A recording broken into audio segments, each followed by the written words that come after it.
What's going on, my fellow A-plusers? Welcome back once again to a brand new episode of A-Plus More Phenomenal, your stop for your Power Rangers and Super Sentai review and news right here on our YouTube page. It is I, your more phenomenal host, Adam Perez, back once again with a brand new episode. Guys, thank you very much for your patience, guys. I know we started off a little bit late today.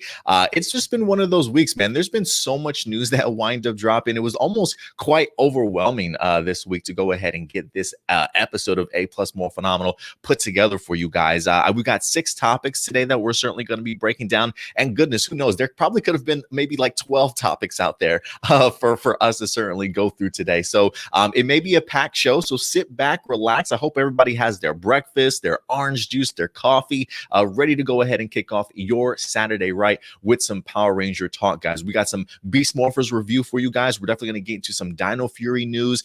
We got some a new writer on board for the Power Ranger movie. A ton of stuff, guys, that we're definitely going to be getting into today. So let me see who's in the live chat with me. Let's see who's actually joined us on time, waiting around for me this whole entire time. Zachary's in the house. Thank you very much for certainly coming through, Zachary. We got Johnny in here as well. Blossom certainly making her presence known. We got Matthew in the house. What's up, guys? Bacon and Sushi is certainly here. Fire Drake, the fire marshal's in town. What's up, Drake? Good to certainly see you. Let's see here. Internal Love Flow Ministries Raging Fire Youth. Okay, I'm just gonna call you Internal Love Flow or just Love Flow. I like it. Love Flow. JB says, "What's in the house?" What's up, JB? Anita's certainly in here. We got Power Rangers in your area joining us today. So thank you very much, guys, for certainly popping in here. Who else we got? Shadow Nova Productions is in here also. So, guys, we got a ton of stuff that we're going to be getting through. Also, if you guys are interested, listen, if you have a live viewer question that you would certainly like to see answered on this week's episode of A-Plus More Phenomenal, go ahead and submit your questions over to us at aplusmorephenomenal@gmail.com. Again, that's aplusmorephenomenal@gmail.com. You can honestly send in your questions anytime during the week when news or topics wind up dropping. But if you definitely want to make sure that your question gets answered at the end of our episode, certainly go ahead and submit them over here, and we'll talk about your question live on air, ladies and gentlemen. So again, aplusmorephenomenal@gmail.com. And of course, if you guys are not subscribed, please hit that subscribe button and follow us on social media. Plus, guys, also, especially when I have a ton of people in here live, listen, if you guys are watching live and you come back on a regular basis or you love our content, hit that like button, guys. Give us that big thumbs up so YouTube can certainly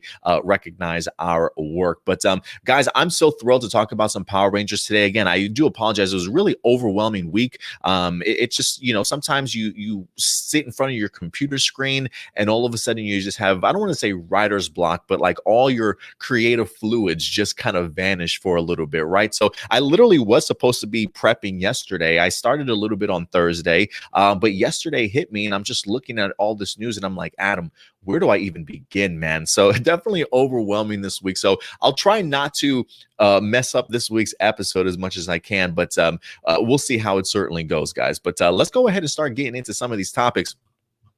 First and foremost, we're going to get into this Beast Morphers episode number 14 review. It feels a little odd now that the Dino crossover is gone. I'm like, why am I still watching the show now? No, I'm just kidding. But it is one of those things where it's like I had such a momentum and such a buildup and really anticipated the Dino crossover event that now that it's gone, I almost have to pinch and remind myself that, oh, wait a minute, this season is still going, right? We still have several episodes for us to definitely dive into. So I have to sort of rearrange my mindset going into this week's episode. Episode 14 wasn't bad. I mean, it wasn't anything over the top for me, but I will say I feel like this show was really tapping into a lot more drama and some heartfelt, like deep storylines that I felt like they didn't even bother to kind of tackle maybe in season 1. I mean, there are some storyline elements that I think have really jumped out at me this season, specifically with Ravi. Like the Ravi and Roxy relationship has really jumped out at me in regards to like drama, the relationship between him and his own mother, him having to hide some of the things that he loves, like art and whatnot, like some pretty deep, storylines and stuff that I have been thought have been really great in regards to bringing out some of these characters to their finest. But when we get into this week's episode, we get the highlight of Nate here. This episode is titled Golden Opportunity, and this is the episode in which we get the opportunity to see Nate's parents for the first time. We've heard about them over the past couple of seasons, but we've never had the opportunity to see them, right? Everybody else's parents, it feels as though, has been on this television show except for Nate's.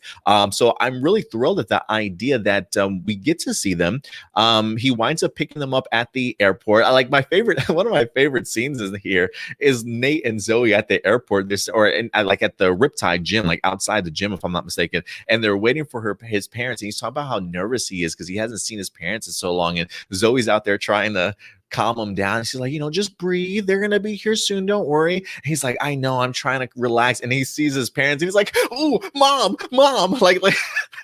He goes into like pure mama's boy mode, and I absolutely love it. Like just pure excitement, like, oh, they're here. So I love that little moment of Nate. But I don't know how to feel about Nate's family, right? Like I've never been in that situation before where your family just like ups and leaves because of the fact that they, that it's part of their job, or, they're out there trying to save lives and they have to kind of leave you behind, right? So I don't really know the internal struggle that Nate is certainly having to go through, but I just know when I saw this episode, a part of me was just thinking to myself, like, these deadbeat ass parents just leaving their kid behind. Like, I know this kid is a genius and all, right? But the one thing that Nate wants is for his family, right? And so, listen, sometimes people got to make sacrifices, and I guess maybe that's a sacrifice for them, leaving their kid behind in order to go ahead and save the world, right? The bigger picture of things. It's one of the things that Nate even recognizes about himself towards the end of the episode, the idea that we do make sacrifices. Clearly we love each other and things like that, but when you have a calling to something that's bigger than even you are, I guess maybe you do take those kind of sacrifices and push those people aside, if you will. But it is one of those things. Like, Nate is more than capable of taking care of himself, I'm pretty sure. But still, there's always that mother and son relationship and father and son relationship, right? That family camaraderie that really goes a long way. Something important about sticking with your family and things like that. So I'm a little bit in a dilemma about how I feel about this episode as far as like my points of view on it. I maybe it's something that I personally haven't even sat down and thought about too much. But so like there are aspects of this episode that I can understand the frustration of Nate, but I can also see how Nate would come to the conclusion that he did at the end of this episode. What I was not feeling though, that I am gonna get on the parents' ass for, is that if you're coming back to visit your child, right? Can I get more than one day, please? Right? Like the idea that you came back knowing that you were about to depart and leave your son the very next day, and you haven't seen this kid in how long now? That's a dick move. Come on. Like that I'm taking those Parent of the Year awards away. Like you just don't do that. Like, you haven't seen your kid. Can you get a week? Can you get 2 weeks? Like, I don't care how busy work is. You've been spending time away from this kid for years. You don't come back to your kid's life, get him super hyped, and then bail on him the very next day. At least give him like a 2-week vacation, some time to spend with your son and things like that. So I just was not feeling that aspect, and maybe that's why it rubbed me the wrong way. And so I found myself in this episode really trying to validate Nate's reasons for forgiving his parents and being that accepting. But I definitely can understand maybe a little bit of Nate's point of view. The idea that, yeah, like Nate, he is sacrificing things also, right? He is, he could easily go back to Costa Rica with his family and things like that, everything that he certainly wanted. But the fact that he has established himself as his own man, I mean, he's the head of the lab of Grid Battle Force, right? He's got a love life that he's working. He's got friends and family. You can't just come back in one day and ask your child to pick up everything that he had and just be like, hey, come back with us. We're back, right? This is what you wanted. So I really enjoyed sort of the dilemma and really what it made me as a viewer even think about Nate's perspective or the perspective of the parents? Who was right? Who was wrong? Is there a balance in between? So maybe I looked into a little bit more than the others. I really don't know, but that's where really what I got away from it. So kudos to Nate for making that really tough decision, considering the fact of how much we know he really values friendships and families, considering the lack of one that he had sort of as a kid. So I do give kudos to, and Abraham continues to impress me as Nate, honestly, right? Like, there's a reason why I can see they gave him as much attention and screen time in this season ever since he was introduced from the beginning, just because of the fact that he's a pretty good actor, and I really enjoy seeing him on screen and being able to tap into those emotions because I think he does a really fantastic job. So like I can see why he was even nominated for like a Kids Choice Awards this year, just because of his acting skills, honestly. So kudos to Abraham and kudos for Nate for being in that tough predicament and having to work his way out of it. But the other side of that though is the camaraderie with Steele. Steele won me over here this week. Like I'm pretty sure some people, I don't know if some people were annoyed by him or not. I haven't really been on Twitter or read too many people's thoughts about this week's episode. But for me, it was fun just because we know how badly Steele wants to be human. So the fact that he has this need of not only being human, but wanting to have that connection, feeling like Nate's brother. So he automatically feels like part of the family, right? Asking Nate's mom to read him a bedtime story, or like asking his dad, can I get an allowance? Like, I really want to get this. Can you help me out here? Like, I love this, the boldness, the idea of him clearly being a robot, right? Like there is really no, I don't want to say, I'm sure there's an off switch for him, but really no filter at this particular point in time. So I really love just the discoveries that Steele is certainly trying to make this season. And, even kudos to the family for even making him feel like he was a brother, right? Like even when they're getting ready to depart, the fact that the mom includes the both of them in their goodbyes, I thought was really special and really telling. And just one step closer for Steele to have that family that he's never had and to kind of feel whole again, or like a human, if you will. So I thought that kind of stuff was pretty neat here in this week's episode, honestly. But other than that, I mean, that's really the only things that really stood out to me. If anything, when it comes to Nate's family,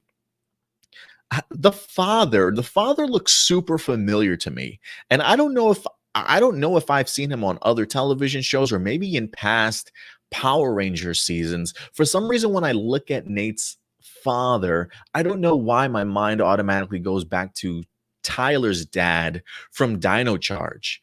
It wasn't he an archaeologist too, like went missing, if I'm not mistaken, or something like that.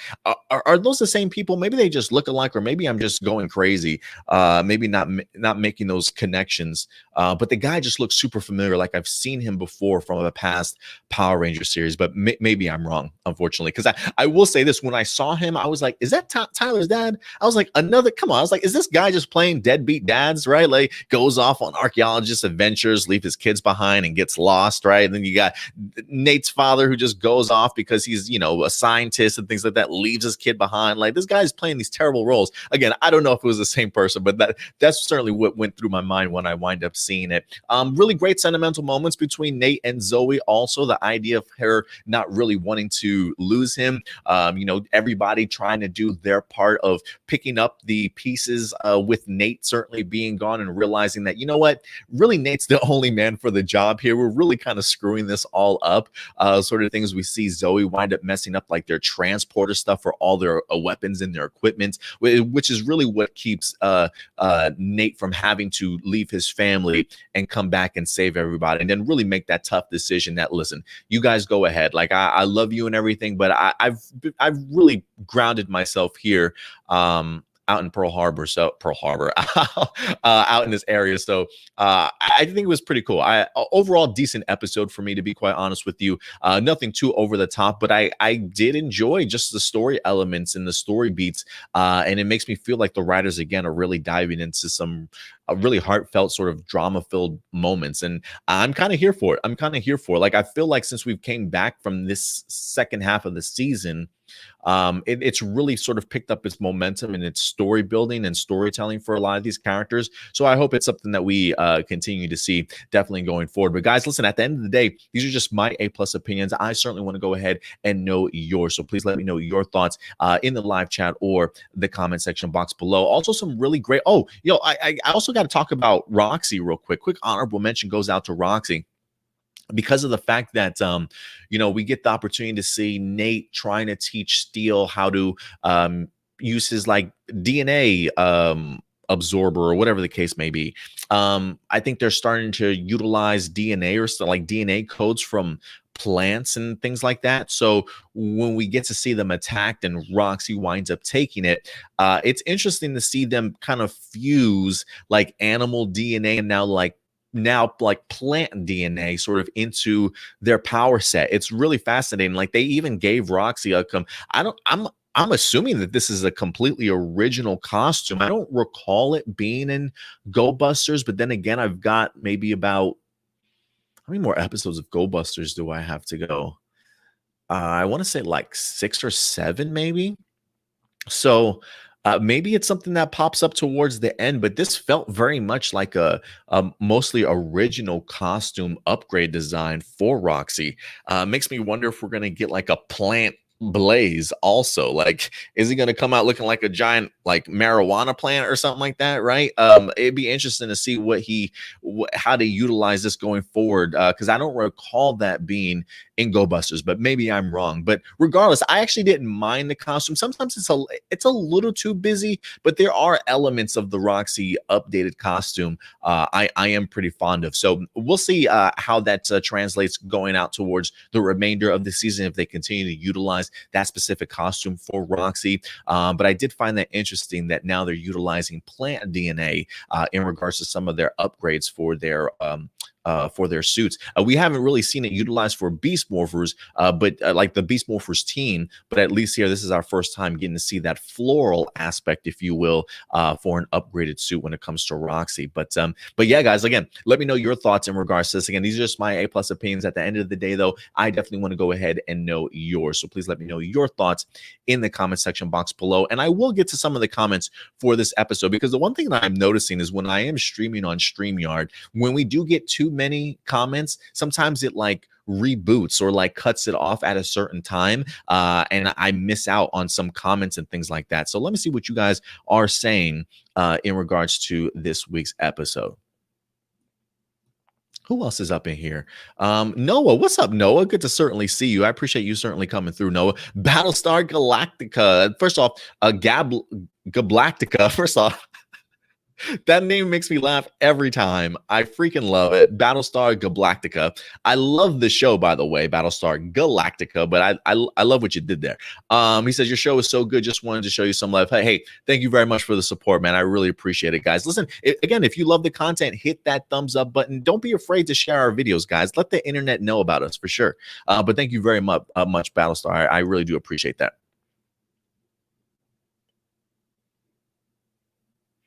No, Noah's already looking into the future. Episode 15 is amazing. I can't wait for this Sunday. Or what'd you say? Or this Saturday. So Noah's already looking into next week.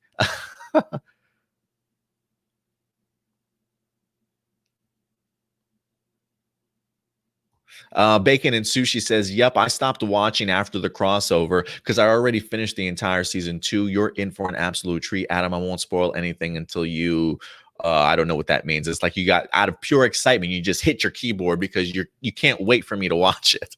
But thank you, Bacon and Sushi, for no spoilers and really hyping up my excitement for the remainder of the season. Because again, I do have to collaborate my brain and be like, you know what? Or calibrate my brain, I should say, and just be like, you know, that's right. We do have other episodes of Beast Morphers set to come.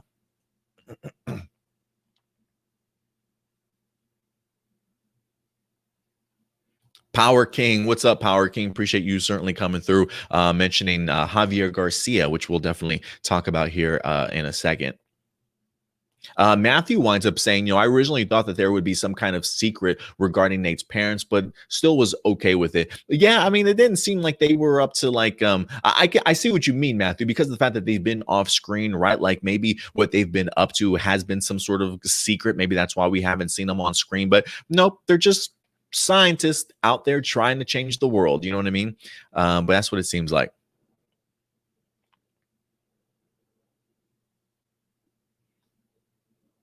Zachary says, I was fine with this episode. Steel was the highlight for me. Still makes me laugh. He's human part.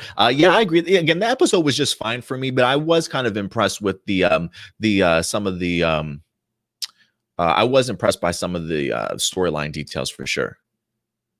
Ooh, Bacon and Sushi says this episode has a big payoff down the line. I'm kind of curious as to what that payoff is going to be. I mean, maybe they continue to further the Steel storyline in regards to him being human. I feel like they've been beating us over the head with that idea for the longest time. They also mention that somebody had a brother? I think they mentioned that Zoe had a brother, because they were trying to like help Nate feel a little bit better. And I think somebody brought up the idea that like Zoe doesn't see her brother very often or doesn't get the opportunity. I didn't even know she had a brother. Like the fact that we've already seen a ton of people's different like family members and stuff. The fact that there's another family member we have not seen, bring them along. Bring them along. Why not?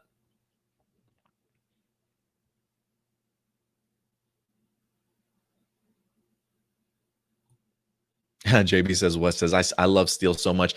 There are moments where I don't even think Steel really annoys me so much, but there are sometimes maybe moments when he has maybe too much of a presence. But other than that, I feel like anytime I hear him talk, it makes me laugh. Like whoever the voice actor is, I think is brilliant for Steel. I think it's like right up his alley, honestly.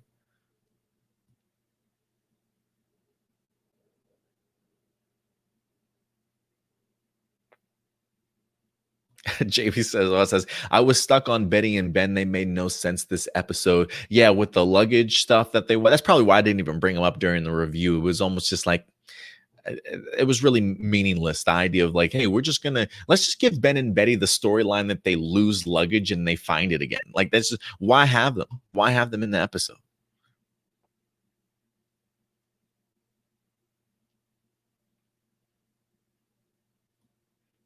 Matthew also says, I really enjoy the Nate and Zoe scenes this episode. After the Grid Battle Force rule of no dating, I still don't want them to try long distance. Yeah, because listen, I'm not even gonna lie. When they brought up the idea of a long distance relationship, I was just like, well, that's the end of that. That's the end of that. Well, first off, I've just never been that great when it comes to long distance relationships. I have been in my fair share of them, but it just, for me personally, it just never works out. But hey, maybe to each their own, though, if that's the route that they wanted to go. But when they brought up the idea of like, we'll talk every day, we'll video chat. I'm like, we'll see how long that lasts. But no, I think it's cute. I agree with you, Matthew. The idea of them not having to hide that relationship anymore, since the Grid Battle Force rules have officially changed, it is cool to kind of see them be able to express themselves the way that they want to. It's a really cute relationship that these two have with each other. Honestly, like it really does remind me of like two young kids, if you will. So I appreciate that they focused a little bit on them, honestly. But the people that I want to be focused on now that this relationship thing is good to go, where's Ravi and Roxy? Right? We got human Roxy. Did they break up all of a sudden? Are Roxy and Blaze like now dating each other and poor Ravi's like nowhere to be found? Like, what's going on? Like, I would love to see Roxy and Blaze around the Grid Battle Force command center a little bit more. Maybe we'll see some of them towards the end of the season, but give me some Roxy and Ravi if that's the case.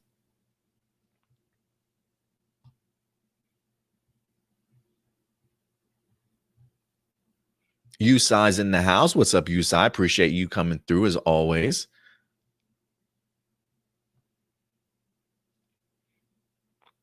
Not Ultra clarifies the Roxy suit is in Go Busters towards the end. Okay, yeah, because we're the reaction video we ended on was episode 43, if I'm not mistaken.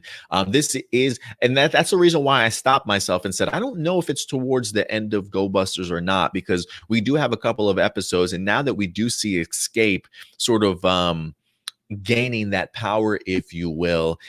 It wouldn't surprise me if there was another upgraded suit for Escape at the end of Go Buster. So I'm glad you brought that to my attention, Ultra. I wasn't sure if it was an original costume or not. So glad to see that they are at least adapting it and utilizing that from Go Busters.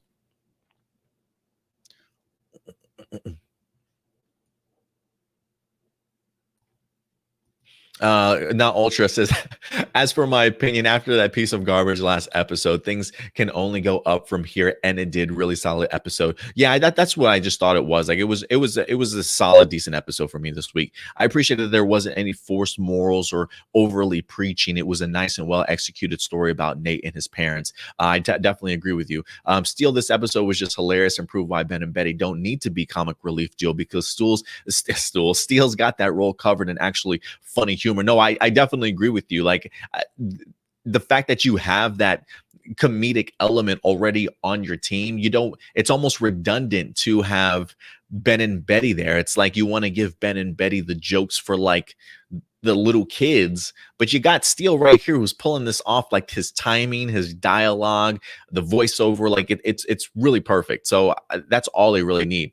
You also say the scene when Roxy comes in and starts to beat up Nate and Steele was just badass. My only real issue with the episode is just wishing for more interactions between Nate and his parents, because the end scene kind of provided us with the fact that Nate was mad at his parents, and we never got to see that. More interactions or just have better build up when they actually meets his parents would have been nice. Overall, solid episode. Yeah, I did like, going back to your Roxy comment, I did like the idea that Roxy literally just shows up and she just starts fighting them, right? Like she has a goal, an agenda that as a viewer we don't even know, because she literally comes out of nowhere and just starts attacking, right? And the fact that they all of a sudden have to fight, I like that. To me, it shows Roxy has purpose, that she doesn't mind just putting herself out there, sort of thing. So I agree with you. That was a pretty badass scene. But yeah, I'm glad you appreciated it, not Ultra.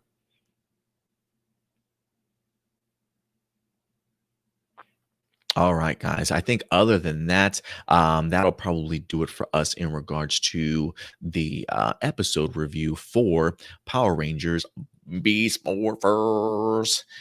So yeah, we're gonna go ahead and move on to the next topic. But thank you guys. Listen, again, let your thoughts be known about what you thought about episode number 14, Golden Opportunity, the Nate centric episode. I thought that was pretty brilliant, honestly.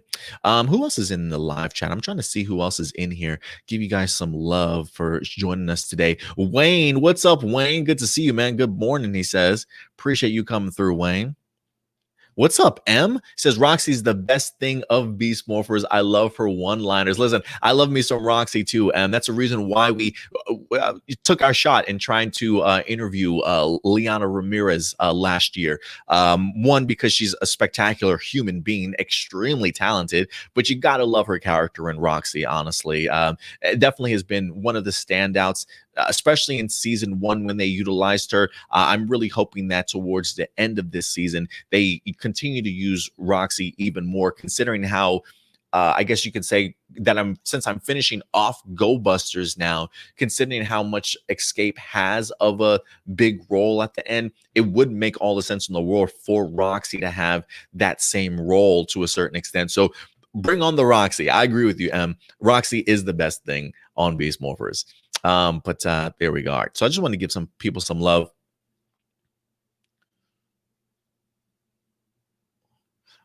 Oh, Nate said, Adam, I think you missed your question was answered at Nate's dad. He was in Dino Supercharge. Okay, so that is the same guy. Okay. Yeah, I did miss that question. So thank you very much. JB says what? Let me see if I can scroll back up and see if somebody who mentioned that. Because I was like, is that his dad? I'm assuming that's Tyler's dad, huh? See, bro? Terrible father. Terrible father. Yeah, I definitely did miss it. So, But thank you for clarifying that for me. I'm glad to know that he wasn't Dino Charge and I wasn't completely losing my shit, honestly. All right, guys. Next up, our next topic. Let's get into some Dino Fury talk, huh? Shall we? Shall we? Let's do this. Listen, so a few months back, we wind up having a somewhat reveal of the Dino Fury cast, right? We had been going into the Hasbro PulseCon already with speculation as to who our 5 Rangers were certainly going to be. And I think there was a lot of assumption going into the Hasbro PulseCon that we had a couple weeks back that we were going to get everybody announced. Unbeknownst to us, though, Hasbro certainly had other plans, and the only people that they did reveal to us were Kai Moya, Hunter Deno, and Russell Curry, who are respectively playing the Blue Ranger, Pink Ranger, and the Red Ranger. So as a fan base, we've been patiently waiting and sitting on our hands, wondering to ourselves, did Chance Perez and Alexandra Nunez make the cut? Did they make the cut? And so this past Friday, guys, we did have a special Halloween edition, if you will, of Hasbro's Pulse. They usually do like their Fan Friday events and things like that. Had some big Dino Fury news. And I think going into this, some of us were certainly expecting the reveal of the final 2 Rangers, our Black Ranger and our Green Ranger. And ladies and gentlemen, we got just that, but maybe not quite how we expected to get it. Am I right? Ladies and gentlemen, introducing our new Black Ranger and Green Ranger. Chance Perez officially confirmed to play Javier Garcia in the upcoming Power Rangers Dino Fury as the Black Ranger. He is, in fact, the Black Ranger. Chance Perez is on board. And last but not least, Tessa Rao. Tessa Rao is, in fact, playing the Green Ranger. Definitely not the person that we expected in Alexandra Nunez, but Tessa Rao has been officially brought on board to play Izzy Garcia as well. So we've got Javier Garcia and Izzy Garcia, brothers and sisters, and I'm really looking forward to it. Now, Tessa on her IG did in fact confirm that her last name is Garcia, so at least I'm under the impression that these two are going to be related in the show. So, guys, listen, you know, one of the things that we talked about when the speculation came down, Hasbro PulseCon wrapped up.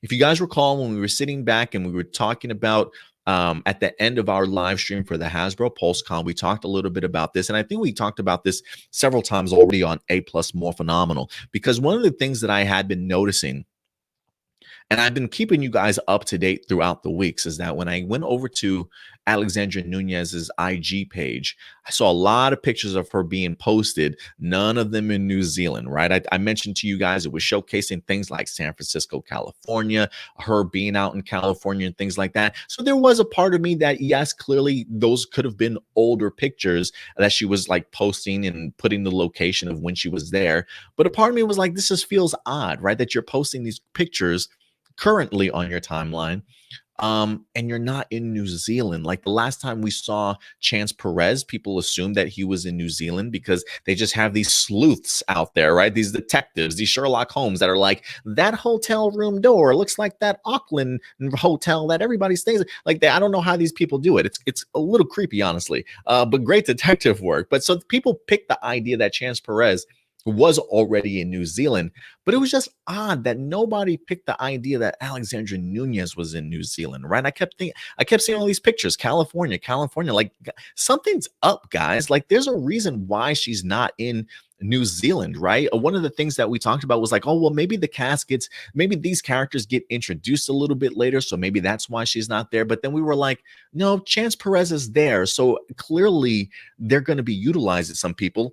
And one of the things that we threw up there was, is this going to be a case of somebody just did not make the cut, unfortunately, right? It is definitely a theory that we've speculated and talked about around here, saying that we should really keep our eye on this development when it comes to the Green Ranger. Because listen, I honestly think I 100% definitely agree that the Illuminati certainly got this casting right on the head. Honestly, just nailed it. So it was odd that we wind up having Tessa Rao introduced instead of Alexandra Nunez. So listen, when one opportunity and doors close, if you will, another one opens up for other people. Now, Alexandra Nunez has come out on her IG and announced that she was officially recast. She was recast for the role. So she was chosen at some point in time. So the Illuminati speculation was, in fact, correct. But like we said, we certainly were never going to confirm it. That's why it's called speculation and rumors, right? Like until it's actually official. And so I have a feeling that maybe Hasbro or whoever the case might have maybe learned from the incident that we had from Ninja Steel, right? When Ninja Steel was officially revealed at Power Morphicon, we had a completely different Yellow Ranger. I believe it was Chance, if I'm not mistaken, who was in fact the Yellow Ranger. But by the time Ninja Steel actually aired, it turned out to be Nico, right? So that was a case of officially announcing somebody and then pulling it back in. Whereas in this case, Hasbro really doing their part to keep these announcements close to the chest, wind up recasting Alexandra Nunez before an official announcement ever really happened. So, I do feel bad for Alexandra Nunez. Listen, at the end of the day, we're all humans, right? We all go through our struggles and our ups and downs. And when you're an inspiring actress, I'm pretty sure it probably hurts or at least bums you out a little bit that you might have been cast for something and then maybe something changed, whether it be in your life or Hasbro's, position to bring somebody else in who certainly knows, right? Like I did see somebody mention the idea that that they were mad at Hasbro for, recasting Alexandra Nunez, talking about that the idea that was like rude for them to do something like that, right? And to me, the one thing that I've always said before is like I don't necessarily see it as rude just because we don't know what the circumstances was. First off, you guys know what I love to say. It's not show friends, it's show business, right? So I'm sure Hasbro bit the bullet. They probably didn't want to have to do it, but listen, it's business, right? If you found somebody else that you prefer, go with that person. You know what I'm saying? So it is show business at the end of the day. But again, we don't know what the situation is. We don't know if Alexandra Nunez herself stepped away. Right. We don't know if it's Hasbro that noticed something and decided, we want to go a different route. Who knows what the restrictions were or what stopped that from certainly happening. So, if as a fan of this fandom, being a part of this fandom, I wouldn't suggest reaching out to Alexandra Nunez. I certainly wouldn't do that. Like to know that somebody else is celebrating something that you might have had at the clutches, right? Like I probably wouldn't want to talk about that too much. So I would definitely please recommend and ask people not to reach out to her and ask her questions or things like that, right? Like maybe if anything, some encouragement, whatever the case may be. But these people are human, and they certainly go through their own fair share of emotion. So please just be careful with what you say to certain people out there, especially when it comes to Tessa and Alexander, right? Because we just don't know the situation. The only thing that we do know is that the role has been cast, and ladies and gentlemen, Tessa Rao is in fact going to be our female Green Ranger. That's right. Congratulations to Tessa Rao. Just a beauty, great smile. Honestly, I had to do some research in regards to her this week. And listen, she does have her own website, tessarao.com. There is a really fantastic sizzle reel of her on there. Also, some great photos. If there is anything, look, one of the things that when we did our research for the past Dino Fury cast members, the two that really stood out to me as far as pure talent, right? And like really have that experience under the belt to me was Russell Curry along with Hunter Deno. So when I see somebody like Tessa and I see her great sizzle reel, her humor that she certainly brings, her drama, her timing, especially, just super talented, really super talented. And I'm really glad that she has this opportunity to kind of showcase what she can certainly do. Because, for me, and again, this is no knock on Alexandra Nunez, but there definitely is like a really big gap in regards to experience when it comes to being in front of the camera, I feel like. So this definitely is right up Tessa's alley, and I'm really, really eager to see what she winds up bringing to the table. Let me see if I can bring this up. I hope I still have her website up. It says, born and raised on the North Island of New Zealand, I am a Kiwi actress and singer who recently returned from Los Angeles. She's a graduate of American Academy of Dramatic Arts. She says she's been acting and performing for as long as she can remember. For me, being a performer isn't something I do. It is what I am. So I thought that was pretty spectacular. So go ahead and check out TessaRao.com to go ahead and learn a little bit more about this phenomenal actress, see some of her sizzle reel also, and what she's going to bring to the table. So I'm really, really psyched for this. And also, the shout out goes out to comicbook.com, guys, who actually did have an article that they wind up dropping this week, a get to know the cast of Dino Fury, if you will. I thought this was pretty interesting that they wind up bringing this up here.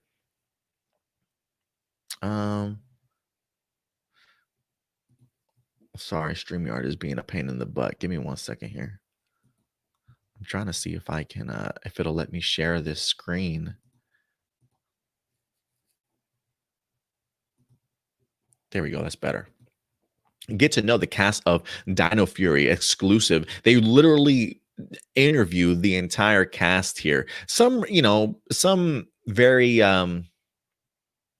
on the surface questions, right? Like not really getting super deep into asking them about the series or anything like that. But if you really do want to learn a little bit more about their lives, where they come from, their moments of learning when they were Power Rangers and things like that, I definitely would recommend this read. I did find this interesting. A couple things I do want to highlight. It says, it's got to be a pretty surreal moment when you find out you're going to be a Power Ranger. What can you tell us about that moment? And who was the first person you told? I thought this was pretty cool from Hunter Deno.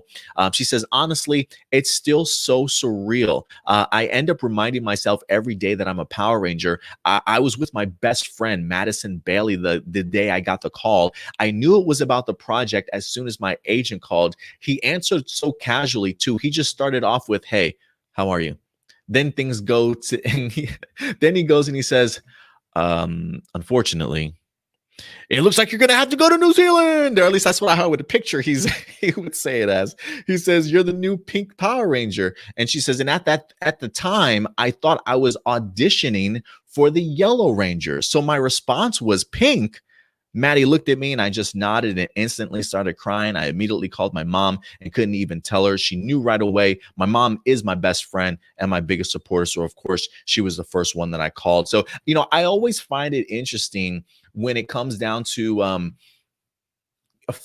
the audition process for some of them, right? The fact that they do go in for the Yellow Ranger and they come out as the Pink Ranger. I feel like I've heard stories like that from Roxy, from Liana Ramirez, the idea that she went in there to for the role of the Yellow Ranger and wind up walking out eventually as Roxy, the evil Yellow Ranger, right? So I did find that kind of fascinating. And there are stories like that all over the place. So just remember, guys, there was a point in time where Hunter Deno could have possibly have been the Yellow Ranger, but they went ahead and made her pink. So I thought that was pretty fascinating, honestly.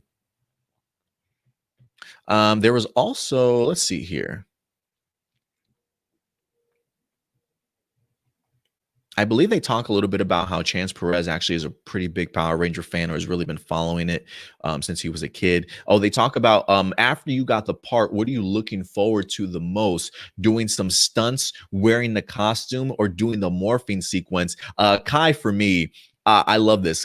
Kai Moya, who's playing the Blue Ranger. When I found out that I got the part, I was so excited to work with the stunt team. My ultimate goal is to be in action films, so I was so pumped about that. Listen, if I was an actor, I would probably be hyped to talk about or work with the stunt team too. So I think that's pretty awesome that Kai wants to really become into action films at some point in time. And then Hunter Deno again says that she's got a little bit of training under her belt in the stunt world before, so getting to train with the stunt team was really exciting for me. Nothing will beat putting the suit on for the first time, though. It's extremely empowering, especially completing it while doing the morphing sequence in full costume. That's fascinating to me. I love the fact it's that way, especially completing it while doing the morphing sequence in full costume. So I'm glad that they're going to be rocking the costumes themselves. I'm pretty sure the other cast members have, but that's got to be super empowering. That really has to be pretty empowering, honestly. So, but guys, yeah, we have our cast. We have our cast officially now. So we've got Zato, played by Russell Curry. We've got Amelia, played by Hunter Deno. Javier Garcia, played by Chance. Izzy Garcia, played by Tessa. Who is Kai's character again? I'm drawing a blank on Kai's character, though. Guys, let me know who Kai's character's name is again, if you will. I definitely appreciate that. Why do I remember Zato and I can't remember like Kai's character's name? But yeah, so we'll see what happens when it comes to this, guys. You know, again, unfortunately for Alexandra Nunez, she certainly didn't get the part, or she did and got recast. But Tessa Rao, if you ask me, as far as replacing her, you know, replacing Alexandra Nunez, I honestly don't think they could have done any better. You know, Simon Bennett did talk a little bit about in the past that he really wanted to involve, you know, not only more crew members, but also some cast members from the New Zealand area to kind of give them work. And considering the fact that Tessa is from New Zealand, I think this is perfect for her to be back home, if you will, from Los Angeles and get this opportunity. So really great to see them, and hopefully they do a magnificent job come Dino Fury time. So I'm really excited to see what they have for us starting 2021. But guys, listen, at the end of the day, I want to know your thoughts in regards to this. Tessa Rao, have you heard about her? Have you looked up anything about her? What are your thoughts? Certainly go ahead and let me know your thoughts in the live chat or the comment section box below, ladies and gentlemen.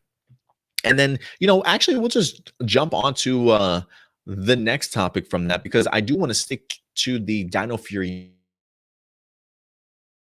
news for you guys today, because we did get further development from the Power Scoop. That's right, guys. Check out, first off, if you're not following the Power Scoop on Twitter, please go ahead and do so. They've got some great updates, especially a ton of behind the scenes stuff. You know, right now, when we're starting to get into a brand new season of Power Rangers, when the future for Power Rangers looks bright, yet still a ton of question marks.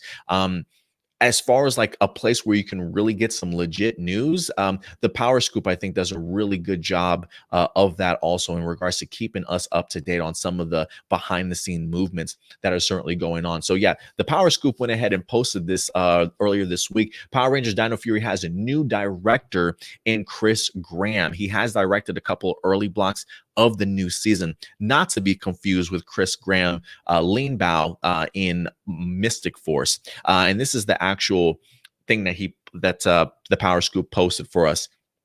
He is known for directing music videos and short films, as well as the New Zealand hit rom-com Sion's Wedding. The 28th season is in production, and New Zealand director Chris Graham has come on board the television series as a new director. Again, this is exactly what Simon Bennett said that he wanted to do. He wanted to start bringing in some great talent from New Zealand to give these people these opportunities out in their hometown and things like that. And I think it's great, man. So I'm not too familiar with Chris Graham's work, but to know that he's going to be along somebody like a Simon Bennett to go ahead and give us some Dino Fury stuff, it'll be interesting to see like what his vision is going to be with some of the episodes that he tackles. So I'm definitely going to be trying to keep an eye out on some of the differences that I pick up between how Simon Bennett directs and Chris Graham. So it'll be interesting to see how that turns out. But yes, we do have ourselves a brand new director in regards to Dino Fury. For me, this is exciting. Like if anything, I wouldn't be surprised if we start getting,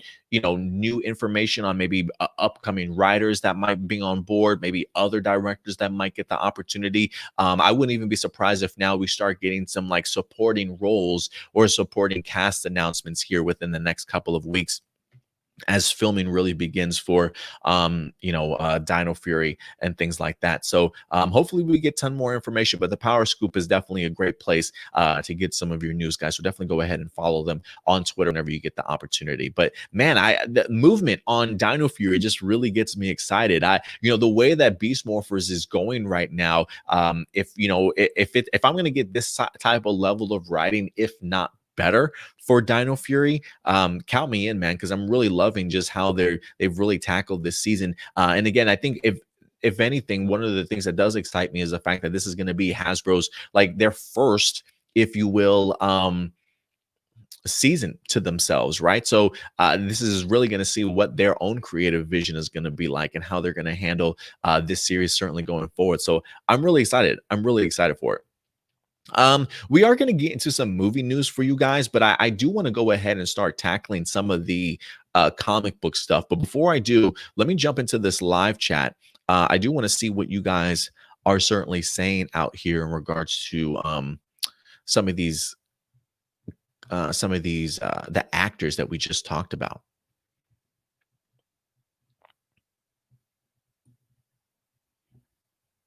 Let me have to scroll all the way back up here, man.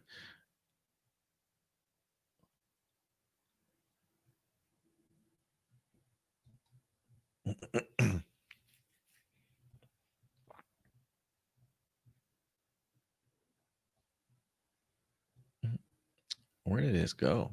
Man, you guys were talking a ton. This thing just went like all over the place. So I'm not going to highlight everything right now, but I will talk a little bit about a couple things. Let's see. Sad that Alexandra was recast. Yeah, a little bit of a bummer. I always feel bad when somebody doesn't get that opportunity that I'm pretty sure they probably could have really had. I mean, especially when you're an aspiring actress and you trying to just maybe get one of your biggest breaks. It would have been a really great opportunity for her, I'm sure. I mean, the girl's into like Muay Thai. She's got a great stroke when it comes to basketball, super athletic. Like, I'm sure she'll definitely get her opportunity for sure. Just wasn't her time, unfortunately, though.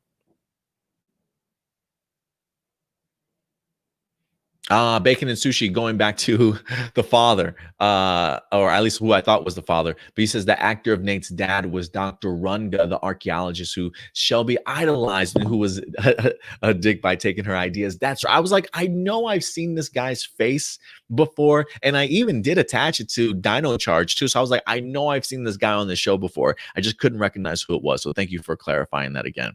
Doomsday's in the house. What's up, Doomsday? Appreciate you coming through. Bacon and Sushi says, I think Alexandra might be one of the original villains for Dino Fury. The cast do still follow her online. This is quite true. This is quite true. Anything is certainly possible, right? I guess, yeah, I guess anything's possible. We'll see. We'll see if she pops back up at some particular point in time. Doomsday says, I'm just glad that we're getting a girl Green Ranger, even though it's Tessa Rao and not Alexandra Nunez. Yeah, I'm really glad that they're still sticking to it. A part of me was getting a little bit worried, like, would they go back and like just completely recast this person like as a dude and just not as a female at all anymore?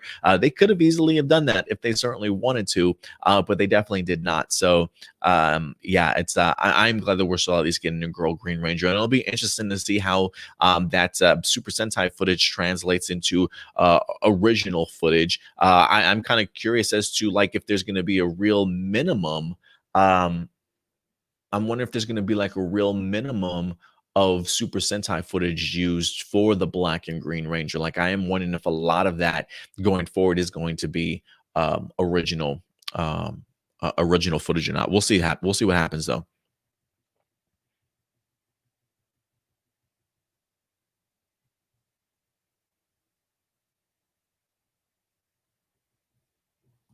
A Fire Drake, what's up, Drake? He says, I believe it's time for some changes to one of the Super Sentai Ranger suits for the PR exclusive female Ranger. I'll explain my reasons with other comments. I am curious if they're going to add like a skirt to it to match that of the blue Ranger, that match that of the Pink Ranger.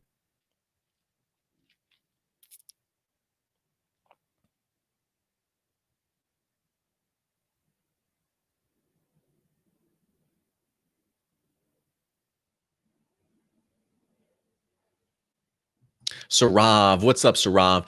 The Green Ranger being a lady is a little unusual, but not that surprising, considering that a Sixth Ranger team has always had two females. Yeah, I mean, Real Soldier was a little bit of a too much of a sausage fest for me, honestly. So I am glad that they're adding another female in here. I don't feel like it's done too often, but we have seen it done before, so it not too unusual, just uncommon. You know what I'm saying? Just a little bit rare they have to do that. But I get it. I get it. Matthew says, I already love Hunter Deno as Pink, and I'm really loving Tessa as female Green. I'm curious to see how they're how they get along on storyline wise. I did love this photo though that has been on Twitter that they wind up posting of the entire cast there. You get the opportunity to see Hunter there, Russell as the team leader. You got Tessa right next to him also. You've got I'm wondering if that's I don't think that's Tessa's daughter. I'm wondering if that's Chance's kid. That actually probably might be Chance's kid sitting on Tessa's lap. But then you got Chance Perez there. I believe that's his girlfriend next to him. And of course, you've got Kai. I'm assuming that's Kai's girlfriend. Not sure who that kid is, though. Blonde hair? I have no idea whose kid that is. But it's just fun. When I see this picture, I'm like, are they in the Shire? Like, I know that they're in New Zealand. It looks like they're at like Bilbo Baggins' house or somebody's house. No, that's not Bilbo Baggins. I think that's Samwise Gamgee's. I could be wrong. That's my Lord of the Rings nerd showing, guys. But I do love this photo of the cast out there right now on out in New Zealand. It looks like they're having a blast, honestly. So I'm really glad that things are going well for them.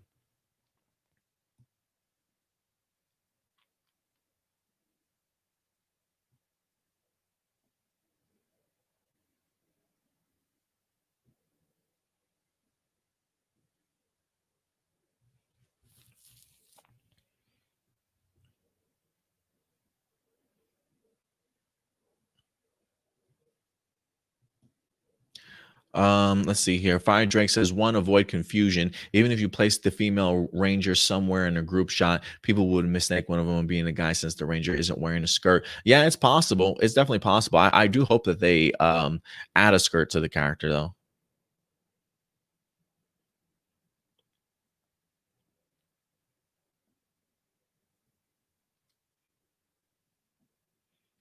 Yeah, she even mentions that she is Kiwi, guys. I know some people were mentioning like where is she from? In her on her website, she says she's from northern New Zealand. She does refer to herself as a Kiwi. But they are definitely both Garcias, yes.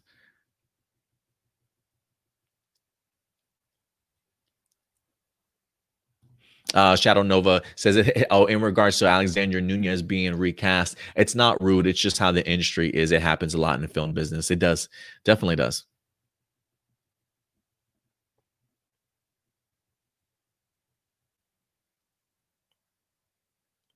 Ooh, you know what? Thank you for pointing this out, Bacon and Sushi. Abraham, aka Nate on Beast Morphers, is in the Saved by the Bell revival. He was in the trailer. I'm wondering how big of a role he has. If he's going to be like a regular, I'm there for it.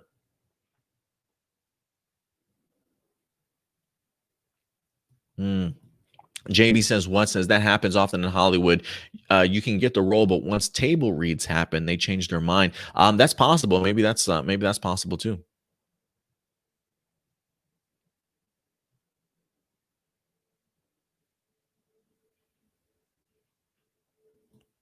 Now, Ultra says, I'm going to be honest. I'm normally not too excited for a cast reveal for any toku I watch. And this one is no different. I don't particularly care for the actors. I care more for the characters they play.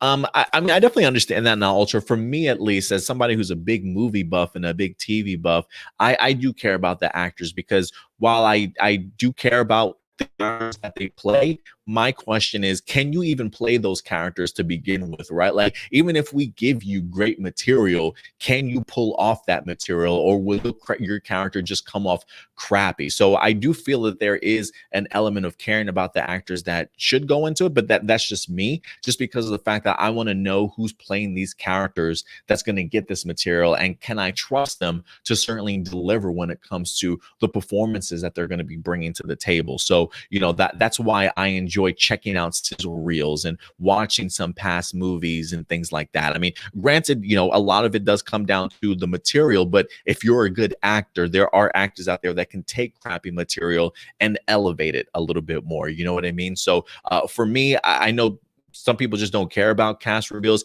It does matter to me just because of the fact that these characters are going to play the characters that, like, these actors are going to play the characters we care about, but they've got to make me care about these characters, right? So their characters can't come to life if they're a terrible actor. So that's why we highlight the actors here and just some of their what they're up to. Power Rangers in your area says Chance is basically the reason I'm watching this season, not because you enjoyed Beast Morphers, man. Show some support. You're a Power Ranger fan. Being a Power Ranger should be the reason why you're watching this season. Support it. But I get it. Chance Perez, he's a great performer, and if you have the opportunity to check out his stuff on YouTube, do yourself a favor. I think he's a pretty good singer.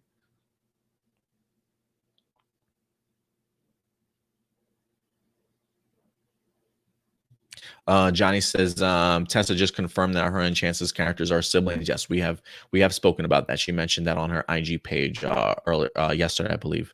Fire Drake acceptance. I'm not against female rangers not wearing, especially if all female members in the group don't wear skirts. I don't get that point, Fire Drake. Point number 2, acceptance. I'm not against female rangers not wearing skirts, especially if all female members in the PR group don't wear skirts. Okay, that works. I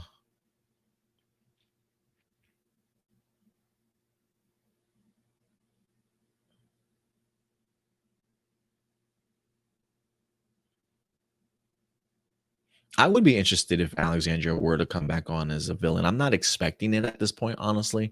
But yeah. Jared, what's up, Jared? I'm glad we have a female Green Ranger and Pink Ranger in Dino Fury. Me too. Me too.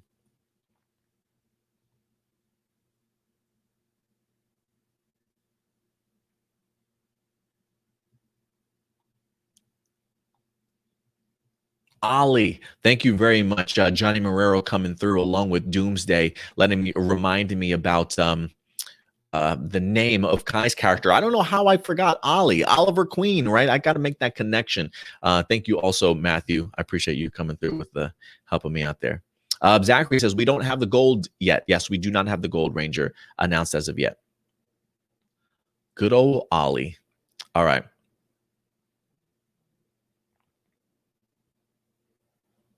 Tony Robinson's in the house. What's up, Tony Robinson? Appreciate you coming through, man. All right, guys, we're going to go ahead and move on to our next topic here. Just trying to see if there were any other stragglers. Oh,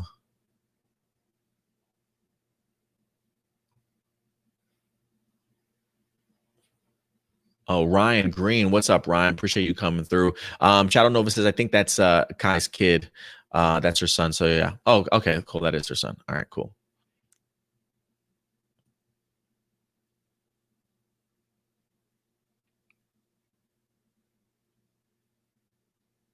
Usai says, so just saying skirt isn't even necessary. Plus, you know, they're going to use real soldier footage. So Dino Fury agreeing with the skirt doesn't even seem like a necessity. It probably doesn't seem like a necessity. I'm not saying they need to. I personally would like to see a skirt on the character. If you can eliminate the Super Sentai footage completely and just do original footage, I think you could still pull it off if you wanted to. It just depends on how much work Hasbro really wants to put in. It's definitely not a necessity. I don't think anybody's saying it's a necessity. For me, I just, like, visually, I like the skirt on female Rangers, but it's not a necessity at all.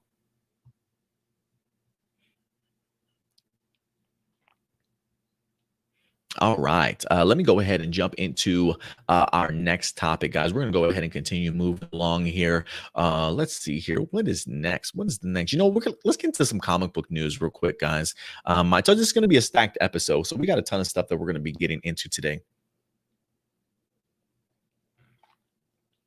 Boom Studios is on a roll right now.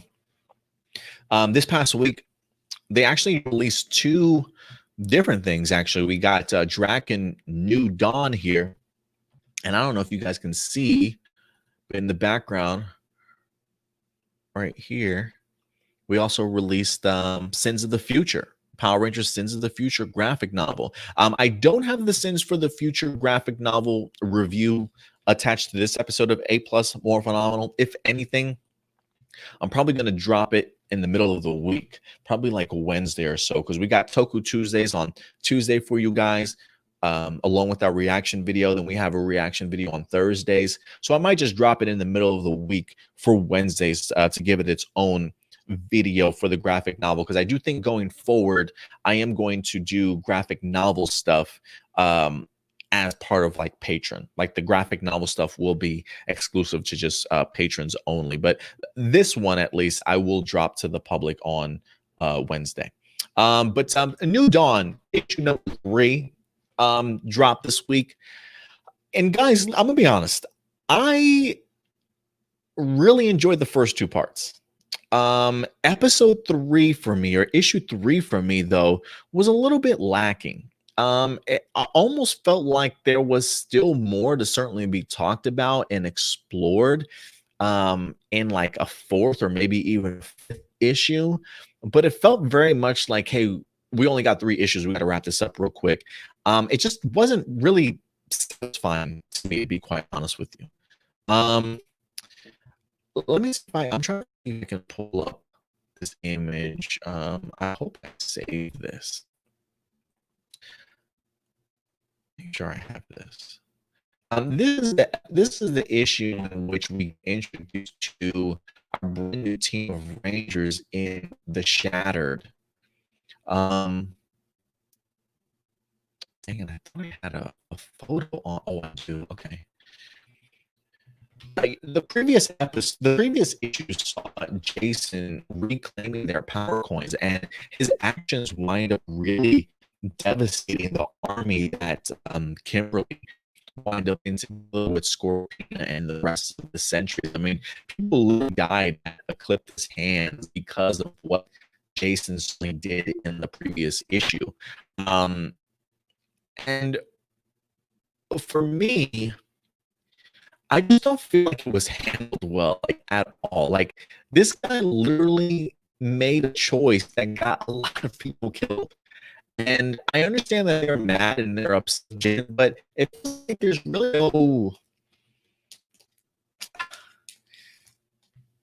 no like ramifications for like no consequence, if you will, to his actions besides the fact of like just talking to him, being like, "Oh yeah, you know, I made the wrong. I'm sorry, I made the wrong decisions." You know, like I really wanted Scorpina to beat Jason's ass the first time ever, to be honest with you, in this issue.